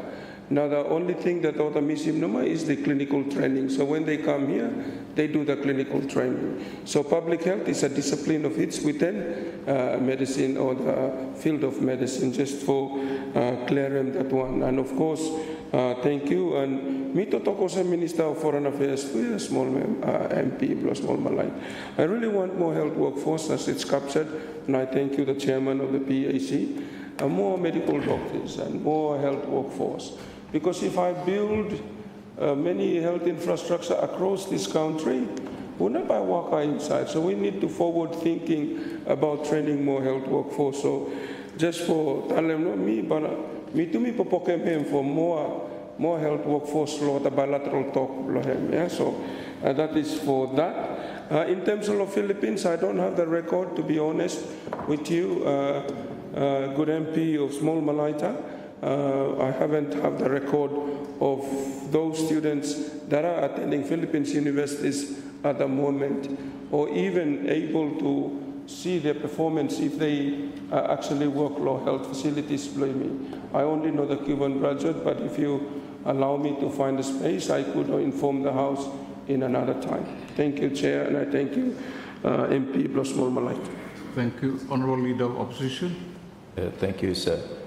We speak as if Cuban graduates here are not good enough. The fact is they're just as good enough as graduates from FNU, Fiji School of Medicine, and New Guinea. So you may know, talk as if for what Cuban doctors is somehow inferior to doctors who got trained come other institutions. This has been cleared already previously to the House and to various committees for health last time during an inquiry into this matter. It was decisively determined there is no graduates come in, training blood have no inferior in any way whatsoever. But of course the health system of Cuba, OSEM is choice of Talem, is very, very good in terms of both public health and primary preventative health. So I think long term, that's something we must look lohem. But again, I come back to my earlier point this morning. Sinu, train lo here. Train lo here. Let's train 100 here. 200 plus. All kata regional friends may come. And bring some professors from Cuba. Many years ago, I'm too long now. I'm Minister of Education. Mr. Story with him, some professor of Cuba too, yeah, the university where students go, and they're very willing to come and teach. Law areas where all katabar of a good lohem, where you may need him, and of course then we get teachers, professors from other places too. But meeting him, the need is urgent, is desperate, is right. Resources you may garin for doing, and some value you may here time you may die. Donating body for what picnic kat lohem. We have the clinical base in terms of the population to be able to have our own school here, so we produce what we need for our health system. By FNU, Fiji School of Medicine, will never give us the numbers we need. Just the same as New Guinea. Was not New Guinea. UPNG, my karage, there anything from 10 million to 17 million, who knows what the population is there. The need for doctors in their own health system is way, way desperate and urgent than ours. And this time what give me for student no more. It's very unlikely. Pocket baru blue me, but unlikely for increase because need pocket is worse than blue me more. The time has come. In fact, it came many years ago, but has come now. You set him up blue me now. So we're not dependent on others, to fix this bottleneck. This is really a chokehold, and we must address this five-file area where pillars where Minister talk about here. Supply blow one file, key one workforce. Or training here. So we have to address this ourselves. Let's lift it ourselves. And surely others might come for help me. But on the matters of Cuban doctors, let's not talk as if they are inferior. They are not. They're as good as anybody else. Mm-hmm. And then the registration process law here and internship law here now is for the clinical aspects. And that applies to any doctor who comes from any country's institutions. Apply same law. Thank you, sir. Thank you. Thank you. Honorable Minister.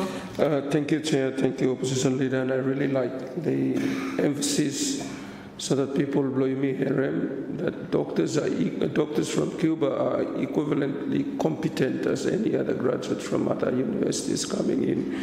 And in fact, I must thank the MP for his choice for the initiative. Me, but I wonder if there are no initiative to Cuba now, we will have less doctors, but thanks to the previous government for the initiative for Cuba, initiative for him studying medicine. Otherwise, this time, I think this whole ratio by me increase go more for the instead of him half by maybe no even to half without a Cuban graduate. So, indeed, I want to report to the House they are very marketable as well, to date, and some of them already migrate to other Pacific region. That shows that they are competent as any other graduates from any other university. So thank you, Opposition Leader, for that wonderful remark regarding the Cuban graduate doctors. I thank you, Chair. Thank you, Honourable Minister. Honourable Chairman PAC and Central Honorable MP. Thank you now, Small Mala. Thank you so much for giving me that space here. Before I come to our favorite subject, because you picked that one to HIV, man, it's a real problem. Yeah. I tell you, but I'll come to that one. But the DPM, you should call him Minister of Education, may him come inside here. If he goes to the USP Council, next council, you tell him, let's upgrade him now. Campus USP lawyer to a fully pledged medical faculty. That was the initial plan, yeah? Yep. That was the initial plan. Yep. Why we downgraded it, me no sabe now. And I have to blame this House. We shouldn't have downgraded the original investment that we want to put in here. If we stick to that plan, we wouldn't be having this problem. And of course, the plan that, is social, yourself and some of us, did in the past to try to push students to Cuba. Me happy now, you lead a blow vision, you stand up and then say, we shouldn't treat them like that. We shouldn't treat them like that. You go to Brazil, the whole Amazonia are all Cuban doctors now, there. Some 3,000 to 4,000 are in the United States. I don't know what is it that has made our own people, administrators lawyer, to develop in this mindset here, to grade our Cuban doctors like that. I think we need to stop. We need to stop. Some 10 to 15,000. This is the main foreign currency of Cuba. They are medical practitioners, exported throughout the world. Vietnam, in Africa, in South America. So I think we need to change our attitude. Thank you now, Small Malaita and Leader of Opposition, for encouraging us that, we shouldn't treat our students, graduating from there. Some of them graduated with very high capacity. One wala baro kajin blomi hemi para gold medalist lo there. Then somehow minusai what happened lo him. He passed away lo there and then came back again. But wasn't able to make it back lo here. Anyway, that was it. But lo Minister of Education, no, Deputy Prime Minister, you tell him the next USP Council, the him go lo him. Let us upgrade this USP lo here, campus here, to a fully fledged medical faculty. That was the plan that we originally had for you. And you know that, Mr. Speaker, we were part of all those discussions during that time, but then somehow you may downgrade it. If we had that, why not why would we decide to downgrade it? I don't know. You have law faculty in MLS, agriculture faculty law where? Samoa. I think it's just right for Solomon Islands to host the medical faculty. So bring it up again, Minister of Health, talk to the Minister of Education and let's do that. Let me come to HIV. This is a real problem now. Your officials, Minister, reported an increase up to about 70. That is money, 70, and all related to illicit drug use. This is a big problem. Say, at a certain point in time, we have to make a decision. The whole country here, even Honiara, I think Lucine Day by me announcing, Central Honiara must be drug-free. And we are going to engage everyone, report him, anyone behemi caught using all these stupid something here, straight to the police. Yeah. Or even we will take actions ourselves too, go and manhandle him over there, then Karamota go and then send them straight there. Yeah, something was saying, yeah? Yeah. So Central Honiara, listen to me. That's our policy. Central Honiara Baraba no good na this time. In fact, some of the premises in Chadlo, Central Honiara are being used for all of that. One time we go to our place, look over hip hop, tissue na come out, and all sorts of, Mr. Speaker, Chairman, town blue me, but no good much this time. Minister, what are we going to do? Tell us. Give us some hope that, next year you are going to tackle this head on straight now. What are your plans on it? Thank you, Mr. Chairman. Thank you, Honourable Minister. Thank you, Chair. And looking into the future on our HIV control and, of course, elimination, Tami launched him a program blow HIV World AIDS Day. Me really ask him people blow me. First time me read him speech blow me written in English, me barat strangle for talk pidgin time for translating on the spot of the statistics that I have. Time PAC report, time executive blow me report, lo PAC and what is appeared in the Public Accounts Committee, hem 70 chair. But now it's 79, and just the last week that me reporting, 3 of which order no receiving treatment, and I do make a call, even no debate. Me make them call too for 3 must come for receiving treatment, come to the health facilities for receiving treatment. Now HIV, I'm one for retrovirus, that very difficult to manage, and well progress on Blohem leads into AIDS, acquired immune deficiency syndrome, in that juncture, Chair, we follow plan for declaring the agency of our consent to tackle HIV. We've been talking with our donor partners, and I must sincerely acknowledge the fact that they voluntarily come out and ask me, how can we help? So HIV team or department within the ministry, this time we will start for Pumna resources there. If like for thank him to the cabinet ministers during allocations Slovenia able for giving one fala. Thank you to you all for the support.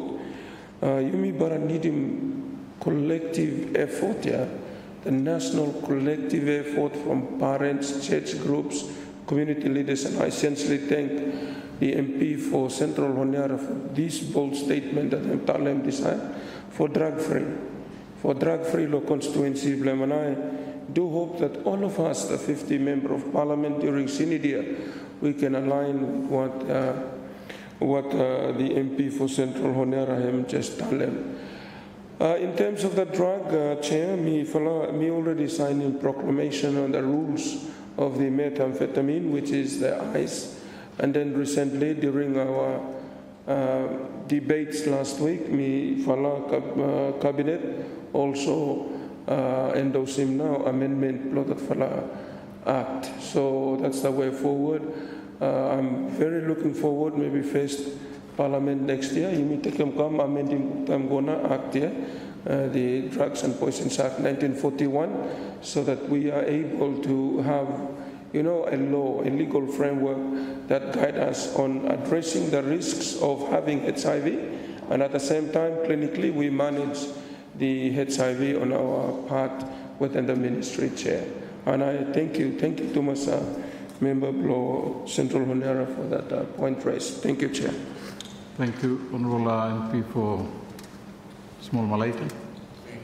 Thank you, Mr. Chairman. Me happy to talk to the Minister and for Central Honiara talk to this one. Or the statistics here, me here and me this time talk to me time me here what number and a real number stability, which is probably even higher because like Staka Sandios and Kakasi with me. Especially this one, people less for report, yeah. So, even it for waka. Ogot somebody also, ogot a song what she singing on radio. What good one, lo awareness and also. But actions where Central Honiara like for Tekemena, Minister, you fund them. No go break him house, break him in Kansani where you see me. That one by at some stage we will have to be that aggressive. So what a pizza and also like what a cigarette packet where you will run you see me. The pictures they are so graphic, but you go smoke them no more. For me no understand so. Central Honiara, me agree action now you me by taking Minister you fund them. Question Blomilo page 190. You will when this time 86. 186. 10 page, 8 pages. Any page no more? Yeah. Okay, thank you, Chair. You may a little bit run fast. But question Blomem go by why me raising this whole question? Minister time. I think there was a question about consumables below CMC. This is a new comprehensive medical center. And I think in Talem Sani also, under budget law national medical stores. So me look there now. Budget law there, him go down here, Mr. Chairman. So, but it's an issue for you. You mean like CMC, you may start for taking some responsibility. Him now point him talent, Minister talent, because starving next year over 100 staff by you may need for filling up plus CMC. Yeah? But this one law consumables, not me like 7, no good budget is somewhere yet for. Funding water consumables. Thank you. Thank you, Honourable Minister. Thank you, Chair, and thank you, my good friend, the MP for Small Malaita for raising this one. If you look law code 22202-101-26 drugs and dressing, have reduced, but because of this year. For that budget last year, 2026, were 95 million. In fact, for refinancing to debts, blaming contractual supplies. But we also finance almost half of them this year now. So that is why I'm not looking at reduce. And also some of the budget below CMC have captured inside law NRH to chair. If you look at chemicals and so as what PAC chair have done, it's quite fragmented and posted everywhere now over the budget. So this is medicine and dressing. Yumi Garem this year about 40 million contractual supplies debt below Yumi. Already half Yumi changed it. So we are comfortable with the extra 20 million we have left under this head. Thank you, Chair. Thank you, Honourable Leader of Opposition. Yeah, thank you, sir. Me like come back to NCD more, yeah. And as member below East Church Talem, it's woven right across the entire budget, of course, the response. Firstly, law Minister of Finance, law side law revenue, because you migarem sugar, salt, something else, oil or something else, and tax, yeah, or butter or something else. So the tax, yeah, some discussions over the last few years is to ring fence the revenue that comes in from all taxes, long or where contribute long NCD, yeah? And to help in the fight against NCD. Where are we on that? Do we know how much specifically is being raised local taxes here? And so that we know that that money is going to this very important fight. Finance Minister, na answer low tax. Thank you, Honourable Minister of Finance. Thank you, Chair. Thank you, Leader Law Representative for that important question. I think in terms of, especially for really like taking revenue from a particular product like tobacco or cigarette, and then part of receiving, especially for events in a particular account for financing help. That's not really the case now. And so, like I mentioned during my wind-up law debate, that's area we are looking now, especially to sort of reviewing that, and of course looking at increasing the exercise duty as well. So yeah, we are now visiting those to see, because as recommendation that these are the critical areas, like you discussed in the health sector, of course, education. So yes, thank you. Thank you, Honourable Minister. Honourable Leader of Opposition. Yeah, thank you. I think this is very important. Otherwise, I mean, look also, you meet taxing for the sake of revenue no more. But you meet taxing, then selling it, go back, low health threat for fighting. At some stage, you know, you may got a curve where if the evidence is showing it, that, you know, law, food regulations, we would need to come down hard and stop him sample imports, look at something where where the marginal cost is just too much, we would never, we don't have data, so we can't make that kind of policy decision. So capturing that data is really critical. But first line of response, not taxing. Okay, well, you meet the taxing no, but not collect them data, and look also taxing or tax no, not really in that fight, nor looking at the data to inform policy. At what point do we say, hey, naflo nudul now, no nudul kam lokan, naflo kon beef now? Okay, kind of decisions also. Right? We are going to have to go to that extreme. If 7 out of 10 deaths or presentations hem from NCD, how worse does it get before you ban them import lo nudul?